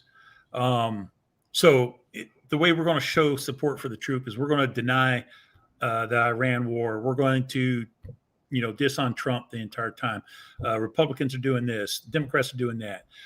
This is how many munitions we still have because I care about the troops. And here, a few minutes ago, you mentioned we got SF teams in 80 countries or something like that. I know it used to range from 55 to 80, but we've got, teams that are actually on their own, alone in foreign countries. And we've got people disclosing the state of our munitions or telling them not to obey illegal orders or things like that. And so you can't support the troops and still have, 1,000 guys deployed somewhere and be giving out critical information that can actually truly physically hurt these guys. And I think the only thing we can do short term is I love what Secretary of War and them are doing, threatening prosecution to former members of the military for disclosing what they obviously know is sensitive information. I'd like to see that start to actually happen. And then after that, I don't know how we socially change people. I've got a daughter that's flaming liberal. I can't reach her. She won't discuss politics with me at all. Won't discuss any of this. And I love the girl, but we just don't talk about it. I can't change her. There's no way I'll ever change her. How do we do that with people that aren't our family and our loved ones? I don't know the answer to that. Yeah. Yeah. Ideology is a powerful thing, right? Oh, that's what that's why I say, these people have fallen for propaganda created for illiterate Russian peasants in 1903, or over 100 years ago, because they have, and then they repeat the talking points from that exact propaganda as fact today. And I'm like, you realize that's what you realize that this is all fake. It's been fake for over 100 years. And it's been known to be fake for over 100 years. Like we've multiple different, not only nations, but just people from all walks of life have, disproven all of this stuff that's not real. And you're throwing it at me, and they're like, well, it fits today. And we're like, no, it doesn't. You're literally falling for it. And now you fell for it. And now you don't want to seem stupid. So you're not going to admit that oh yeah, I fell for the same propaganda that was made for illiterate Russian peasants over 100 years ago, because that would make me seem even stupider than they were, which is crazy, because you literally we have these things today. You have this device that you have the knowledge of the universe, everything that we know is right there at your fingertips. Bo's is a little slower because it's a jitterbug, but yeah. I'm using an abacus, so it's all right. Yeah. You got a flip phone still? I wish. Yeah. No, life is simpler. We joked about it when we were in Africa. We bought phones there. Obviously, to use local phones, and then we bought some Samsung Galaxies, and we brought them all back to our little compound, and we were getting them all set up. And then I was like, I'm just kind of curious. And we started looking up all the serial numbers on them. They're all fake. They were all fake Chinese versions. They weren't, they weren't actually made by Samsung. They were fake. Yeah. And I was like, well, these are purely for communication of this is just for to talk to the locals about things that we need just to have that kind of phone for here. Yeah. Because you definitely don't put anything on here that's personal, because I guarantee you it has a direct link to China. Yeah. This is useful in a distraction, as a distraction device. Look how boring we Americans are just talking about, the price of onions down in the market. Yep, exactly. Yeah, because I was like, yeah, these are not, the serial number is not real. We can look it up and see. So, but yeah, when you think about it, the amount of information the average person consumes now, compared to, in 1990, I mean, it's it's radically different, right? And so how do you sort that? And some people are more online than others, or what have you. But how do you know? How do you sort that out? And that's not even talking about AI, right? And so I think it's going to be an increasing challenge, because I'm not saying that everybody's stupid by any stretch of imagination, but when somebody is hearing a message that kind of resonates with them, or is close to what they're thinking, it reinforces it, and boom, now hey, this person's spot on, and again, that's my trusted source of information now. And you're not gonna, like you said, you're not gonna blow them off that. You're not gonna blow them off that source, right? They have to do it themselves, and because you can't force it.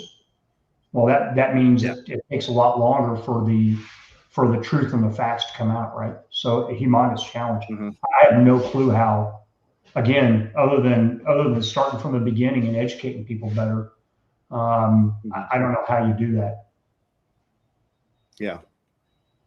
I mean, I'm my babies, I'm homeschooling them at least until like junior high. So like by the time they get in, like they're going to know, they're going to know like what's real. And also, like, I don't know that our educators today have a plan for AI, for how are you going to make these kids successful? Like, why, when you can complete tasks that would have taken you days, or, like writing, or all the things, and you can complete them in minutes now. So how do you prepare someone to be educated, to have critical thinking, but then to be able to use these tools in a manner that is going to be beneficial as well, right? And so, and I mean, I'm not saying I have a perfect answer for that, but I know that what a lot of the curriculum that we're teaching our kids in school today is unnecessary. I mean, why don't we have classes in high school, junior high and high school, about investing, about, just basic managing of money, right? Like, because think about it. If your parents don't teach you how to manage money, and then you go through high school, you don't get taught anything in there. Yeah, you get taught math, but you don't get taught like how to practically use it, or the importance of it, or interest rates, what interest rates, what predatory loans look like all the things, right? All these things that you're not prepared for until you're an adult, and then you realize, like, all of a sudden you're jumped in the deep end. You have no clue what you're doing, and so, like, I mean, when I was in college, I got to college my freshman year, and they, the bank, I opened an account there, and it was like a student account, and they were like, and you get this student credit card, it comes with your account. And I was like, oh, sweet. Well, yeah, that's kind of cool. And they were like, yeah, it's got $1,000 limit, and you're good. And I was like, oh, okay, cool. And so, like, but I didn't realize that was something that you had to pay back. I thought it was like a student thing, because I was an idiot and I was 18 and I had no idea what was going on. So it was like, and then literally, you know what I did? So I used it. We used it for just the stupidest things that an 18-year-old, you can expect us to use it for. And then whenever it like didn't work, I thought it was like a gift card, and I just like threw it away. I was like, well, there, that's done with, and now I don't have to worry about it. And then, of course, I get called like a few months later, and they're like, you have this debt that you have to pay. And I was like, what? And I called my dad, and he was like, you're an idiot. You're an idiot. And I was like, well, you also could have told me. And he was like, I didn't think I needed to tell you how credit cards worked. And I was like, all right, that's probably fair. But at the same time, so, but yeah, I mean, how do we address that? And I mean, is that like, how do we even vote the right people in? I mean, how do you even go about that? Like, I don't know. Well, I mean, our educators struggle just teaching kids to read and the 3 R's, right? I mean, math scores and reading scores are tanking right across the board. And so you're absolutely right. Hey, why can't we have financial literacy classes? You know, we used to have shop classes and auto repair classes and all kinds of stuff that you know, there was not an expectation that everybody was going to go to college. Some people were going to go into the trades, and there was a venue sort of to help them get a head start in that, right? And I don't know why it changed. I don't know. I do. You know, people blame parents. There's probably all kinds of finger pointing, but the bottom line is that we don't do a good job as a nation of educating our kids. And I would be willing to bet that half of those teachers are probably not financially literate either. And so, you know, what do you can have the blind leading the blind there maybe, but to me, I think, you know, education is the root of a lot of our problems today, or lack of education. I was really hoping I could go on for hours. I hated school, fucking hate it. Don't even want to do college. Just did not suit me. I learned everything easily that came at me, but I just hated wasting all that time, getting up early, going there, being there all day long for music and art and all that other stupid shit. Give me 4 hours of hardcore math, reading, whatever, history, send my ass home or let me sleep in. But as for AI now, I don't think teachers are going to prepare students to use AI or live in an AI world as much as teachers are going to work on preventing students from using AI. I think they're so scared of losing their job and their power to AI that they're going to do everything possible to make sure you don't cheat and use AI. So you can't incorporate AI into your curriculum and say, hey, this is a good thing. If by the same token, it's threatening to take your job, you've got to make AI the enemy and not address it. So I think they're going to stick their head in the sand, ignore AI, and try to keep teaching music, art, humanities, again, all that other kind of shit. And parents are going to go along with it because they want their kids out of the house from 8 o'clock until 4 o'clock because mom now has to work. So it's key. I think that's exactly key. I think that's one of the answers right now. Right there is how it all went so wrong. Is so many people were like, let's let the school is supposed to teach them that. I don't have to teach them that. Our school is supposed to teach them how to do that. And then then it kind of becomes like the school's supposed to discipline them. The school's supposed to make sure that they know what's right and what's wrong. And they're like, that's your job, bro. That's your job as a parent, not the school's job. And I think a lot of parents have just handed that over to public schools, or not. Well, they've got the same mindset when it comes to government. Hey, I want the government to take care of this stuff, not me take care of this stuff. And so, it builds from there, all the way through, right? And all kinds of different facets. I think discipline at school used to be handled at school. And I think it worked out well for hundreds of years. The other students bullied the fuck out of you. If you were acting up, the other students beat the shit out of you. Teachers didn't have to interfere. Discipline used to be taken care of at school, but now we call it bullying. Yep. I mean, I got spankings at school, and I needed them, dude. I was that kid that you had, like, my parents had to spank me there was no other alternative, because you could tell me if you sent me to my room, even if you took all the stuff away, I was gonna find something, and just to like spite you, just to be like, I'm gonna win. They like, I'm not. This is fine, and I'd do whatever I needed to do in there. It's just so. I would have looked at you and gone, yeah, he's gonna be SF. Yeah. Well, I was ready to say, I think a lot of SF guys had that same experience. Yeah. I mean, I bet.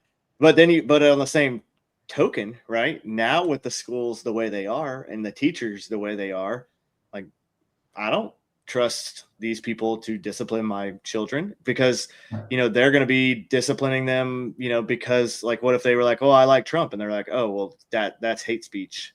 And now they're disciplining. I'm like, no, see, I don't trust you in that now. Like it used to, like when I got spankings at school, I 100% deserved them. Like that, I did something stupid as I was prone to do when I was younger. I'm 40 now and I still do stupid things. So, it happens, but it's just one of those things. It's like, now it's like, I don't know, man. I don't know if I want this, person who believes in gender ideology telling my child what is right and wrong. Yeah. And that's that's the breakdown, right? And so when you have these foundational aspects, kind of our country that are crumbling or ineffective or have lost legitimacy, and we all three of us know what happens when governments or foundational things like the education system lose legitimacy, bad things start to happen, right? And so again, I don't know, I'm not an educator. I don't know what the right answer there is, but continuing on with what we're doing certainly ain't it. Yeah. No, and Beach Hawk said, don't stop with junior high. You can do it through high school. Both of my homeschool kids have finished college. Honestly, I haven't made a full decision on it yet. But I know I'm going to homeschool them. But that's the thing is like, I can be way more effective with my time with them because, you don't need 8 hours of every day to sit here and do monotonous things and to regurgitate information and to like just drone through the day and make it like we can do a quick, study. And then, the idea is to get a homestead and, have a farm too, and nothing crazy, nothing big, no like crazy stuff, but just enough that like every day there's going to be something to go do. And so, you're going to be educated a little bit, and then we're going to go do some practical work, and we're going to figure things out the good old fashioned way. Cause like my daughters are going to know how to change tires, or they're going to know how to do all the things with, electricity is like the only thing that I haven't fully got to where I'm like comfortable doing it. Cause I got shocked one time and I was like, whew, all right, let's maybe, yeah. They're like, why don't you just turn the breaker off? I'm like, well, yeah, but sometimes you're like, you can't, like some things you got to do with the breaker. Whatever, it is what it is. But it's just, I want them to be self-sufficient and to where they're not going to have to rely on all the, because you just have so many kids today, so many, people today, adults today that have no clue how to do anything. If they're tire, if they get a flat tire, they're calling, their insurance company to come change their flat tire. Like, bro, this is 10, 15 minutes of, very small physical labor and we're done. And then we can go to a tire shop and like, it's just all these, I don't know. I've thought about it a lot, and my wife is like, she's like, I don't know if I can like help homeschooling. I was like, no, I'm going to do it. Like I need you to just keep doing what you're doing. Like you're doing great. I'll take care of this part, but I want it to, I don't want them to be, it's not even, again, I'm not saying that all teachers are bad or they're like, there's all nefarious purposes, but the belief system isn't always the same. And I do believe that they just aren't teaching our kids practical knowledge anymore. No. Like, bottom line. I agree. I think homeschooling, like the way you're talking about, gives a person time to think, breathe outside of a subject and learn some critical thinking skills. And the school, you just don't have time to do that because they're putting the beat down on you. Memorize this. You don't have time to critically think it. Yep. And I will throw, to put an SF again perspective on this, that is the one regret that I have over my career was I put SF first. The team was my wife. I've been married for 37, 38 years. Thank God. But the team always came first. So my kids got all of this education, everything we're talking about, while I was an absent father, because we were gone so damn much. And I'm glad that you will have this opportunity, because when you get old, I'm almost old. And when you're as old as Bo, you look back and you see where I could have done more for my kids, and really wish I had. And I'm glad that you're in that position now to go that way. Yeah. That's sound advice right Yeah. there. Yeah. I mean, it's hard because we can't do our, when you're active duty and you're SF, you can't do your job at home. You can't do your job, where you get to see your kids every day. It's one of those sacrifices you're making, for the country, and also for yourself and for the team and for the unit and all the things. Right. But you can't do that at home. And so, but I mean, I am glad that I am in a position where I got to do all that. And now I have, and I'm a little later than some people with kids. Like I'm going to be that older dad watching the high school sports, where they're going to be like, it's so cute that Grandpa brought him to come. Yeah. Yeah. Yeah. My grandpa's here. I'm gonna be like, you know what? All right. I can still run. I run a 5K every day. We're going to be fine. We're going to make it. I'll hopefully can do that for as long as possible. But yeah, just being able to have that opportunity and say like, hey, you guys are going to have a leg up in the world, because you're not going to learn this fake American history, or even just this like fragmented American history that doesn't give you a good grasp of what happened. I mean, that's why one of those things I'm working on, I've actually kind of paused it, because I started pushing the show and I'm trying to get this kind of going. It ends up being a lot more work than you think it's going to be, honestly.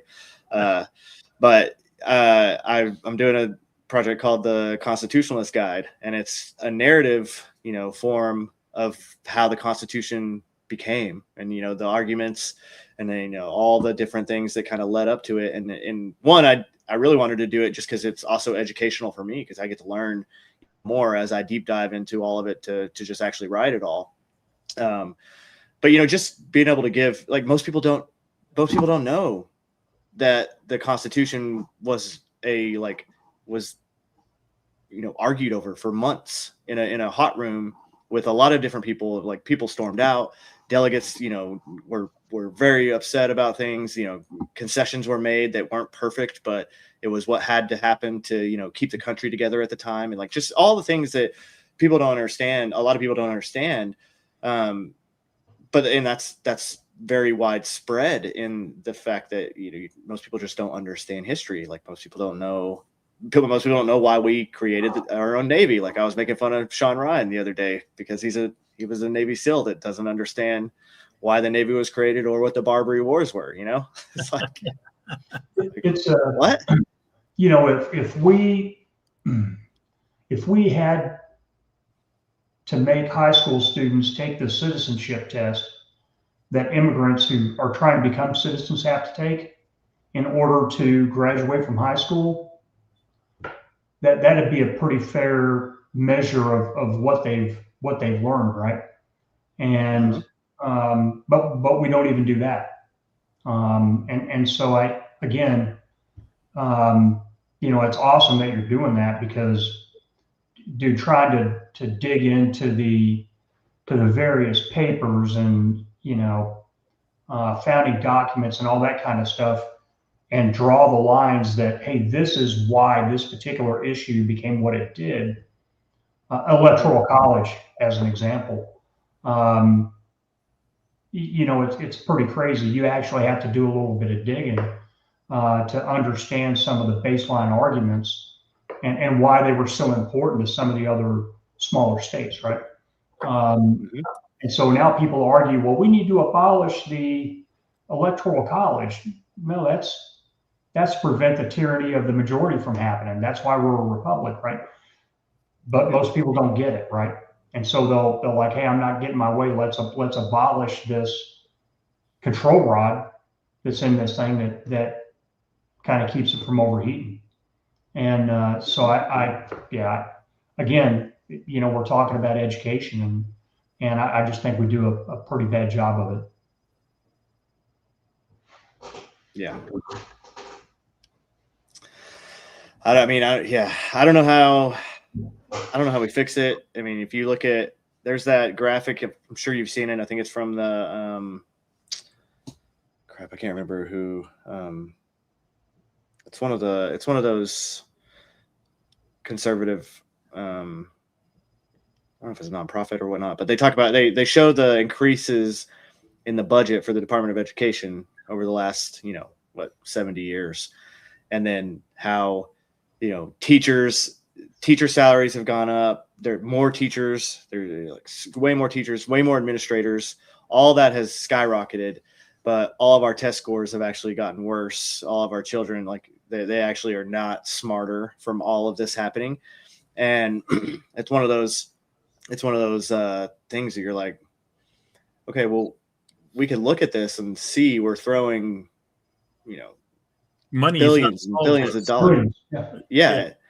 And it's only made this worse, actually. So like, how do we, and that's the other thing too, is like, how do we get, like, I'm a conservative. I'm not saying that conservatives have all of the answers, but constitutional conservatives who believe, originalists of the Constitution believe in certain things. And I do think that preserving that, the original intent behind the Constitution, and then the Bill of Rights and all of that is very important. But how do we vote in the right people that, again, aren't going to trash part of the Constitution, like you said, just because they feel like they didn't get their way or something's not going right or what? And then, how do you educate people beyond that to vote for the right people that are going to do that? And then how do you hold them accountable? I don't, term limits obviously would be one way. But then just, I don't know. We're at this point where like people are so lazy that they don't care. Like they're not looking into the candidates that they're actually going to even, if they're even going to go vote in the first place.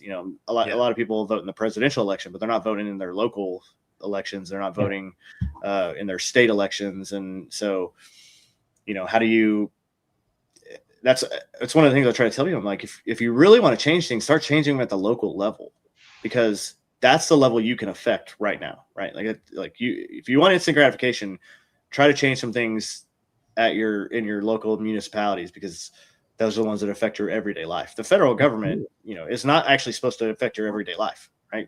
Yeah. That was never the intent. The school boards, you get involved there. Yep. Because that's where your money's going. That's where Texas, that's where all your taxes are going. We don't have income tax here. It's all property tax. And people bitching about that. Well, that's all going to your school board. It's all taxed by school districts. So yeah, get involved. I mean, you think about like the Department of Education established in 1979, steady decline in any kind of, and this goes back to the locality or municipality point. What do we need them for? That serves no purpose other than creating the educational bureaucracy that we see, right? And so, whether it's school boards or whatever, but I think a lot of people are just, I don't know, fed up with it, or think that it's not going to matter. No matter who we put in there, we're still going to get screwed kind of apathy. And I mean, when you look at it, there's something to that. But I think there's that sense of apathy that overrides, what's in it for them. If I do get involved, what am I seeing from it? And I think a lot of people give up simply because of that. And if you try to get involved, they'll come ruin your life. Well, there's that too. That's another thing too. Yeah, I mean, it's a whole predicament. I do think the local aspects, getting conservatives, and I've said this before in other streams. Conservatives have to get more involved. We're I look at the government as a hindrance to my everyday life. The fact that I have to get a permit to build something in my own backyard is insane to me. Like what? Like why do you care if I'm, like all the things that doesn't make sense to me, all the stuff. But, you could get involved and run for things, and then you can change some of that stuff. Right. But we look at it as a hindrance, and because we don't need government. I'm gonna do my own thing, and I'm getting my life. I'm taking care of my life. I'm taking care of my family, and I don't need their help. But we have to kind of get past that. I want to live in my bubble and raise my children and do it this way, because they're going to keep taking and keep taking and keep taking if we don't actually start fighting back against it. So no, that's absolutely true, right? But you then look over to people that are dependent on the government. 50% of the population doesn't pay any taxes, income taxes, right? Yep. Okay, where's their skin in the game? Right. And so there's no so what there for them to get involved, because they're fine with how it is, right? And I don't know how you overcome that, because not everybody cares, and not everybody has skin in the game to try to affect changes, right? So, hard problem. I mean, I think a good start would be you have to be a net taxpayer to vote. Yeah. People get really mad when you say that, but I'm like, if you're not a net taxpayer, you're not paying money into the system one way or another, then you're only taking. And why should you have a say? Because you're going to only want to take more, right? That's just common sense. That would be like, if you have a 22-year-old kid that still wants to live at your house, doesn't want to pay rent, and doesn't want to do anything to help out, and they're just kind of sitting there, and you don't force them to go do anything, why would they go do anything? Yeah. What incentive they have?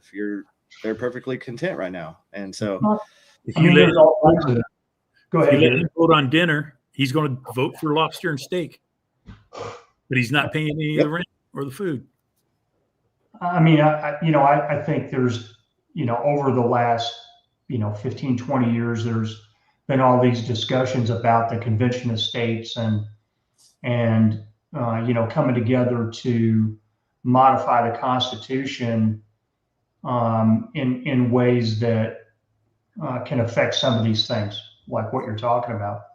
And I think it's an interesting argument. I don't know how successful they would actually be with it, but we haven't got there yet. And again, I think the government still retains enough legitimacy where it's not going to be imminent, because a lot of those changes are going to be constitutional level amendments, right? And so how do you actually make that happen? And to me, that's probably the path of least resistance, is to have something like that. But otherwise, it's kind of just admiring the problem, right? Right. I don't think we get anything drastic like that until there's a collapse. Like like the system would have to collapse for there to be a response to, hey, we're going to change to where only net taxpayers vote, right? That's not going to happen unless so many people are taking and not enough people are giving back into the system. And then, I mean, we're already the biggest welfare state in the entire world, which is insane, because we're not a communist or socialist country, but we are giving more welfare away than every other country, which is wild. So,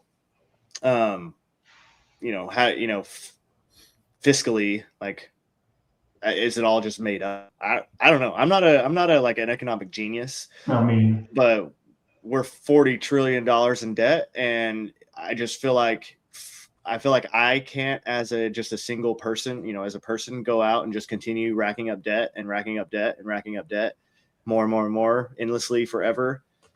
So it just doesn't make sense to me how the government can do it. But I mean, I don't know. Maybe it's all just made up money. I don't know. Yeah, there's man, I hear so much different stuff out there, and like you, man, I'm not enough of an expert on that kind of stuff to opine, but there's been some pretty thoughtful people that have said, hey, if you make a law where if we have X amount of debt or X amount of deficit, that politicians at the federal level aren't allowed to run for re-election, a lot of things would change. And I think it was Warren Buffett maybe that had said that. I'm not sure. And it's a lack of accountability. And people will say, well, hey, they're accountable to the voters, but are they really? And so I think that's the part that we're missing in a lot of different things is accountability, because there almost is none anymore. I mean, if Gary or I screw something up, we're probably going to be held accountable. But in general, there's pretty much a lack of accountability across the board. We have jobs. We have things that can be taken away from us. But people that are just getting welfare or whatever, they don't have that. Nothing can happen to them. What's the worst you're going to do to them? So there is no accountability. I mean, people are starting to worry about getting canceled now. That's the only thing they worry about. That's the only kind of accountability we have going on now in the world, and it's sad that that's the only way. Yeah, I don't think you got to worry. I mean, I do like Gary. What's that? I don't think you got to worry about getting canceled. No, Gary's not getting canceled. I saw your posts the last couple of days have been great. I've been cracking up. We're old enough now where what are you going to cancel me from? Yeah, exactly. Yeah, exactly. Yeah, well, that's what I mean. I do this. I take care of the babies, and this is what do you can't cancel me, right? No. Like you can get mad at me. That's why everybody just if you go on some of my posts, especially any of them that get any kind of traction, there's just the slew of all the people telling me all the just get hate every day. And like I have some buddies, and they're like, they weren't Army or they weren't SF or anything. They're like, does that not bother you? And I'm like, bro, no, like not even a little bit. Like what these words on the internet from most of them are probably I just feel like most of them are bots. I'm like, this is probably a bot. Like there's no way that there's someone this stupid. And if they are that stupid, then that even has less effect on me than it being a bot. You're not going to fix some pack. Yeah. Yeah. So, I just like, whatever, dude. Like I have gotten to where, I'll block anyone that doesn't have a blue check. I'll block, and anyone who has a blue check, I mute. And, if you want to keep giving me, monetized engagements and I'll never see them, and it doesn't matter, then that's fine. But, it's just, it doesn't bother, you're not going to bother me. You're not going to make me stop, saying what I'm going to say. And, and I'm not going to change my views because a bunch of people got mad at me and called me a Zogbot or a shill for Israel, which I think is the funniest thing ever. It's like this is the biggest propaganda push that we're seeing right now. Yeah. At least on the right, and so of course I'm going to push back against it, because literally that's what my whole account has been about from day one, is just pushing back against narratives that are obviously fake or, overblown or being used. Just like this Chud the Builder thing right now. That's so crazy that everyone's going crazy about. I don't know that necessarily he was an op, right? I don't know that he was I think he's just an idiot racist that was just found a way to make money off of being an idiot racist and doing that, and wanted to cause some division that way. But they're using it, they're going to use it now as an op. And there's already big accounts that are saying like MAGA's the one backing this guy. And I'm like, he hated Trump. He talks crap on Trump all the time. It's like, how is he MAGA? And why would MAGA people support him? Because all the people that are watching his feeds, they're not MAGA, right? Or if they were, they're not anymore. He shot a black guy, right? Yeah. Well, He's a dude that's been going around. Yeah, he must be MAGA friggin' whatever because he shot a black guy. Yeah. You know, just because. Right. Tomfoolery. I don't even know who he is. I've heard the story. I didn't know. X and caught up. Yeah, I didn't know who he was until like a week or two ago. Like I started seeing, you know, and it's crazy how you'll start all of a sudden seeing this stuff, and then there's like a huge catalyst like right after they become kind of mainstream. It's like, that's convenient. So I don't know. I don't know. Weird. All the stuff with him going on. I don't know all the stuff who's behind. I don't know if there's anyone else behind it. But I do know that they're gonna utilize it now. They're gonna push, you know, as much propaganda about it as they can now, because why would they not? It's what's trending right now, and that's how they're always going to react to anything that they can use to either vilify the right, you know, anybody on the right, you know, lump them all in together. They're all like this. It's insane to me. It's like, dude, I don't know. It makes no sense. Like we could have honest discussions about the like problems in the Black community and why some of those have started, and some of the issues with, you know, single motherhood is what has led to a lot of that. And you can look at the white community too, and the areas that they have high rates of single motherhood, you have higher levels of crime. That's one of the main factors to it, because you don't have a father figure raising these children, and then these children don't, you know, they don't have a disciplinarian that's teaching them right from wrong. And they, you know, that's just one of the main things that you can tell from all this. But walking down the street and calling people racial slurs is not the way that you're going to solve racism, bro. Like, I'm sorry. That's just silly and stupid and idiotic, and it doesn't make any sense to me. And then all these people are like, this is a free speech thing. I'm like, no, it's not, dude. No, it's not. Like, yes, you can go say whatever you want, right? You can go say whatever you want to whoever you want. You can do that legally, right? But you might get punched in the face for it. Which is because that's expression. Right. And maybe they'll get in trouble for punching you in the face for it. Maybe they will. Or maybe they won't, because you provoked them and harassed them, and maybe the DA is gonna be like, no, I mean, they deserve that. They were harassing you and your, you know, or you and your whatever. And like, it's one of those things like free speech. The First Amendment protects you from the government. From the government. That's Nobody knows that. Nobody remembers that part. It protects you from the government. That's what doesn't protect you from the government. Yeah. So like, I'll say these things. I'm like, you can't go, and especially like these people have never taken a conceal and carry course, obviously, right? You can't. This is one of the things they harp on while you're in your conceal and carry course, right? Is like, okay, you're concealing this weapon. Your job is to de-escalate any situation and get out of there, right? And retreat while you're concealing this weapon. Because if you end up having to pull your weapon and use it, and you were the one that provoked that engagement, it's not going to go well for you. That's literally the way it's all set up on purpose, so that you don't go walking around with a gun and then like try to start fights so that you can shoot people. That's just insane. It's insane to me that these like people don't understand this. And so then I'm like, yeah, it's stupid what this guy did, and like he probably deserves to be in jail. And they're like, oh, so you hate free speech. I'm like, what? Yeah, that guy's out provoking people, and he's on record saying he's going to go provoke people because he wants to be able to shoot them. Dude, yes. Go to jail, go directly to jail. You're an idiot. Yeah. Tennessee is one of the like most pro-gun states in this nation. And this dude is about to go to jail on some of the biggest gun charges that have happened in a while in this area because of what he did. Not because Tennessee is anti-gun, because they're not, right? They're a constitutional carry state. You don't even have to take a concealed carry course to carry concealed there. So, which I think is silly. I don't know, dude. I think, especially, I don't know if y'all have ever been to a concealed and carry course with like, you know, civilians, but it was scary. It was scary. These one dude like looked at me, and I was like, bro, like, what are you doing?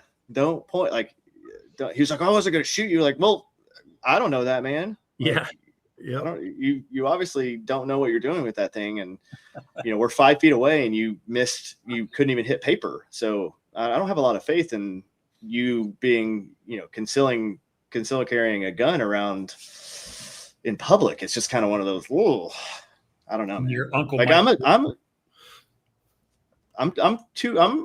a pro 2A guy for sure. Like I don't believe the government should tell me what gun or I can or cannot have. Like, but at the same time, there's a lot of stupid people, man, and they don't want to put the time or effort in to get competent with that weapon system, and it creates a lot of problems. I mean, this dude shot himself. He shot the guy, and then he shot himself in the arm too. Like, how many gunfights have you guys been in that you shot yourselves? Honestly, with it depends, but when you got a big ass, it's kind of hard to. No, see, I've been thinking, because I haven't seen video or nothing like that, but when you always did that drill where you pushed to create space and shot from the hip, I was always like, where's my hand? Where's my hand? Yeah. And so who knows if that guy, was pushing, wrestling, was trying to do that up there. But it feels weird when you're doing that drill and pushing and sticking it in somebody's gut and shooting. So I don't know. Yeah. I worked with he's not done that drill like we have. He was crossing a fence in Panama, and he had a silenced 22 like on a leg holster, and as he was crossing that barbed wire fence, it caused his pistol to go off, and he shot himself in the leg. SF guy shot himself in the leg with his 22, and so you can imagine the amount of shit we gave that dude, right? And a little, and man, I got it. You're carrying that weapon for a specific reason, and all that kind of stuff, but that doesn't mean that you're going to be immune to the crap talk of consequences, right? Oh, you're going to give them a hug and tell them it's okay. It could happen to anybody. Yeah. All right. Here's a cookie. You're still special. and he was a great dude, man. And hey man, sometimes stuff happens, right? But yeah.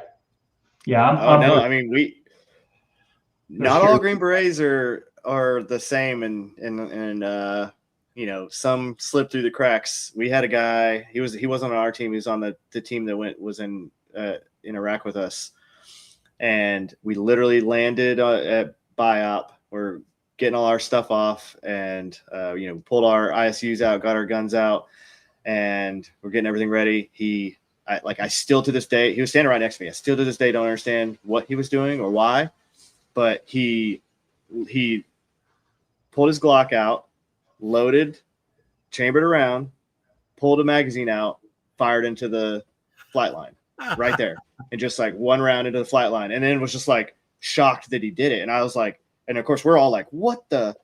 And I mean, he was on a rotator back to the States like that night.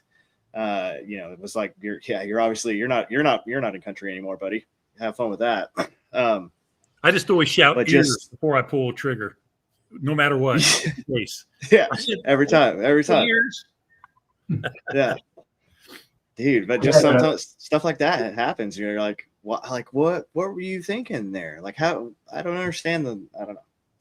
We had a kid. He was a mechanic, and he was a good kid, PFC, and he was part of our SOC in Kosovo, and he was the only mechanic that we had to service all 6 teams, actually 7 elements, plus the SOC. And he was coming back he'd been out to one of the team houses working on their vehicles, and came up to the main gate there in Kosovo, and went to the clear and barrel, did his drill, and gapped one off in the clear and barrel. Well, if you're going to have an AD, that's where you're supposed to have the AD, right? In the clear and barrel. Mm-hmm. And but you would have thought it was the worst, a crime against humanity. And so he lets us know from the gate, hey, I did this. I'm like, all right, make sure your pistol's unloaded. Come on up here, get back in the compound. And it probably wasn't 10 minutes later that I had the brigade CSM calling me, asking me when was I going to get the Article 15 rolling, and when was I going to get this kid out of country? And I'm like, dude, I'm not doing any of that. He's the only mechanic I got. I said, he's going to have to do a traveling road show and present proper 9mm clearing procedures to all of my teams and the B team. And he's going to be an expert at clearing a 9mm after that. And oh, by the way, when he's out there doing it, he's going to be working on their cars and trucks. Yep. So that's what we're going to do, right? I mean, that's the right way to handle that. Yeah. Yeah. I mean, yeah. And, I agree. I mean, you're not talking about, hey man, this is a senior Bravo who's having an AD, during training or during a mission, right? There's different standards. Mm-hmm. So, but dude, that stuff happens, mm-hmm. And Gary, wasn't there a female from 10th group that was dry firing in her apartment a few years ago? Yes. Yeah. And shot through the wall? Yeah. If I remember right. Yeah. I believe that's the first female that graduated Q course. I don't know the case. I don't know. All I remember was, she shot up her apartment. It's like the OK Corral or something. Which is crazy. Like you're dry firing. Yeah. In the Q course. How did a round sneak in there?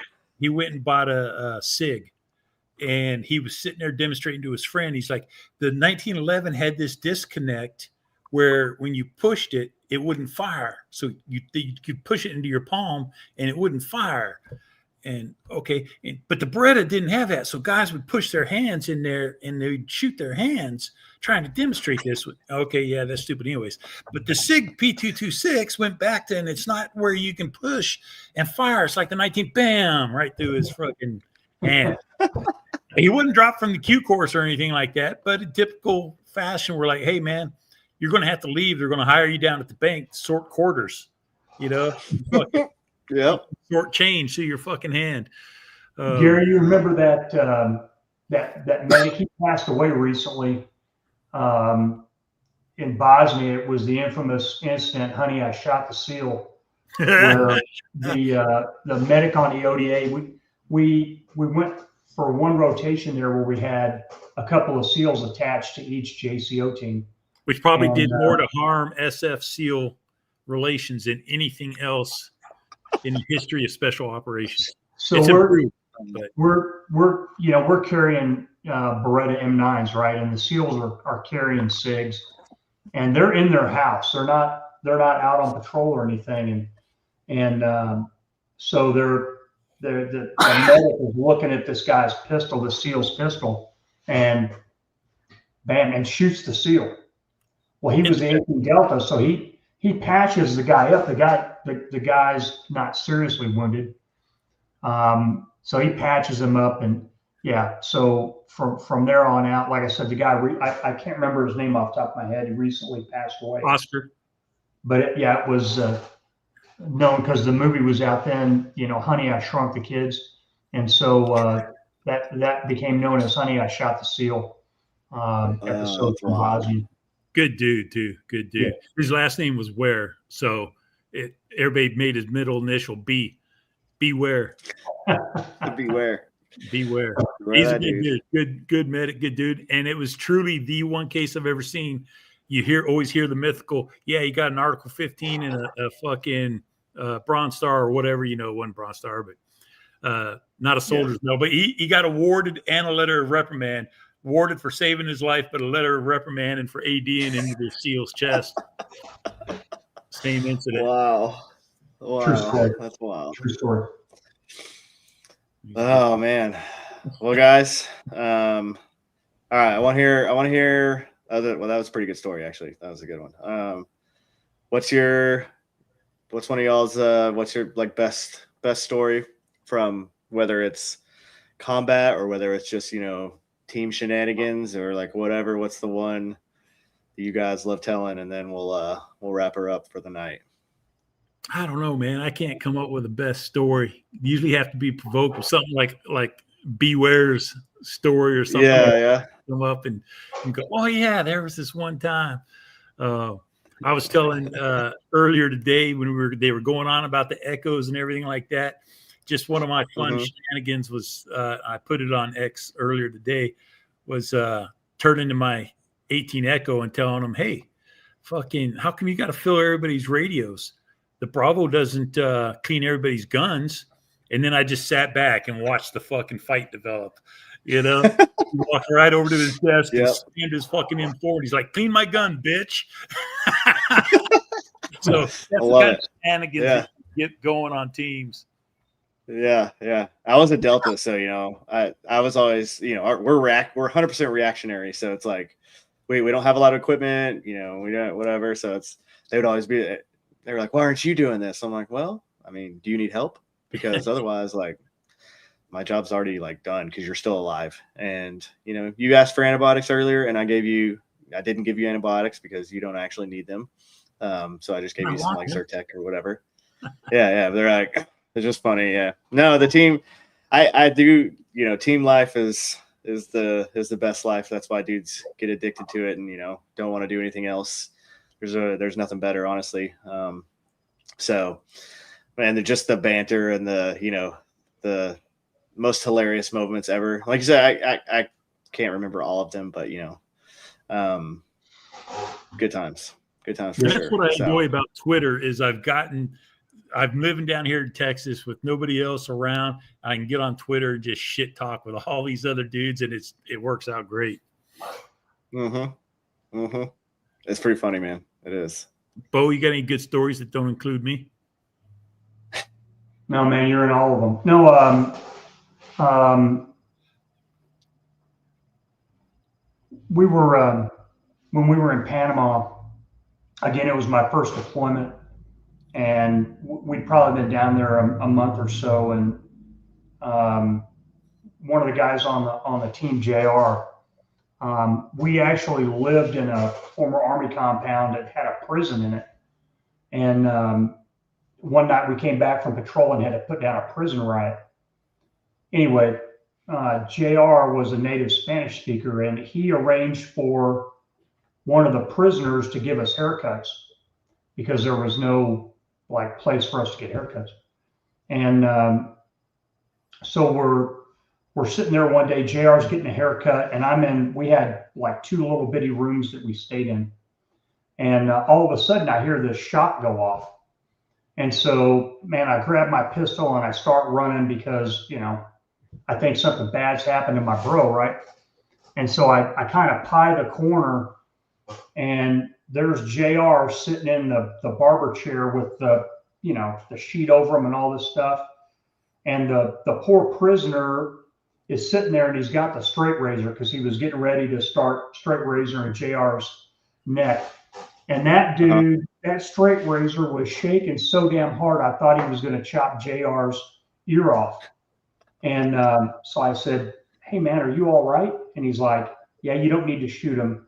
And so he talked to him, and the kid calmed down. Well, it turned out it was an AD by the prison guards into the roof down there. So we had some corrective training for them. But I'll never forget the look on JR's face and the look on that dude's face and what that straight razor was doing.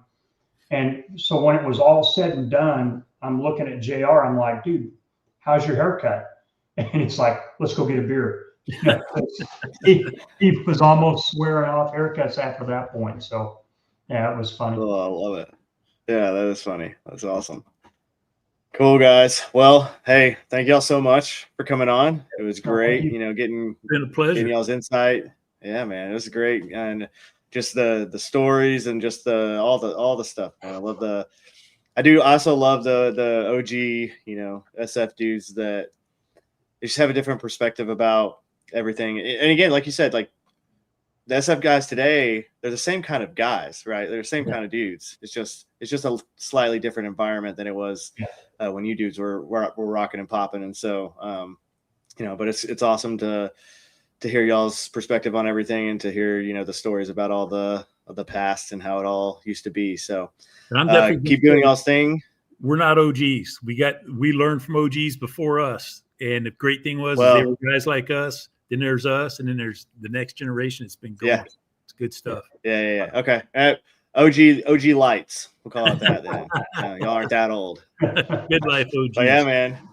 Yeah. And the other Hey guys, thing appreciate it so much. The other thing I've always wanted to say is I'm so jealous of your username because it's brilliant. I wish I could have gotten that first.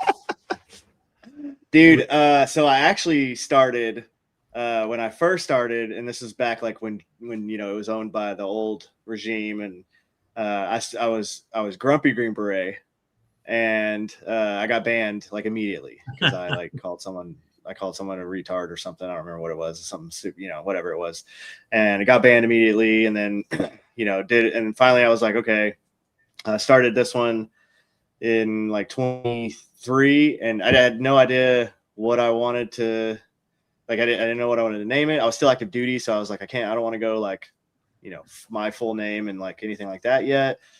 And so I was like, you know what, GB&T's hilarious, and every other Green Beret will know, yeah, you know, that like I know, you know, because it's an inside joke, so then everybody will know. So it was actually really funny to me too, especially, and it's still to this day, people are still calling me like, they're like, you're a fake vet or stolen valor. And I'm like, you realize that like nobody outside of the Green Berets knows what GB&T, I mean, they do now, kind of, a lot more people know now, but like no one really knew before. So it's just one of those kind of, just it ended up. And of course I didn't think it was ever going to get to where here we are, you know, now. I just wanted to argue with people. Really. That's what I started my account, was just maybe a little. Yeah, just get on and argue with people and like, you know, make fun of people, just like poke fun, like have a little, you just have a good time. It was the outlet where, you know, you can do that. And I don't have to like, I don't argue, I don't pick fights with the wife, you know, which is never a good idea.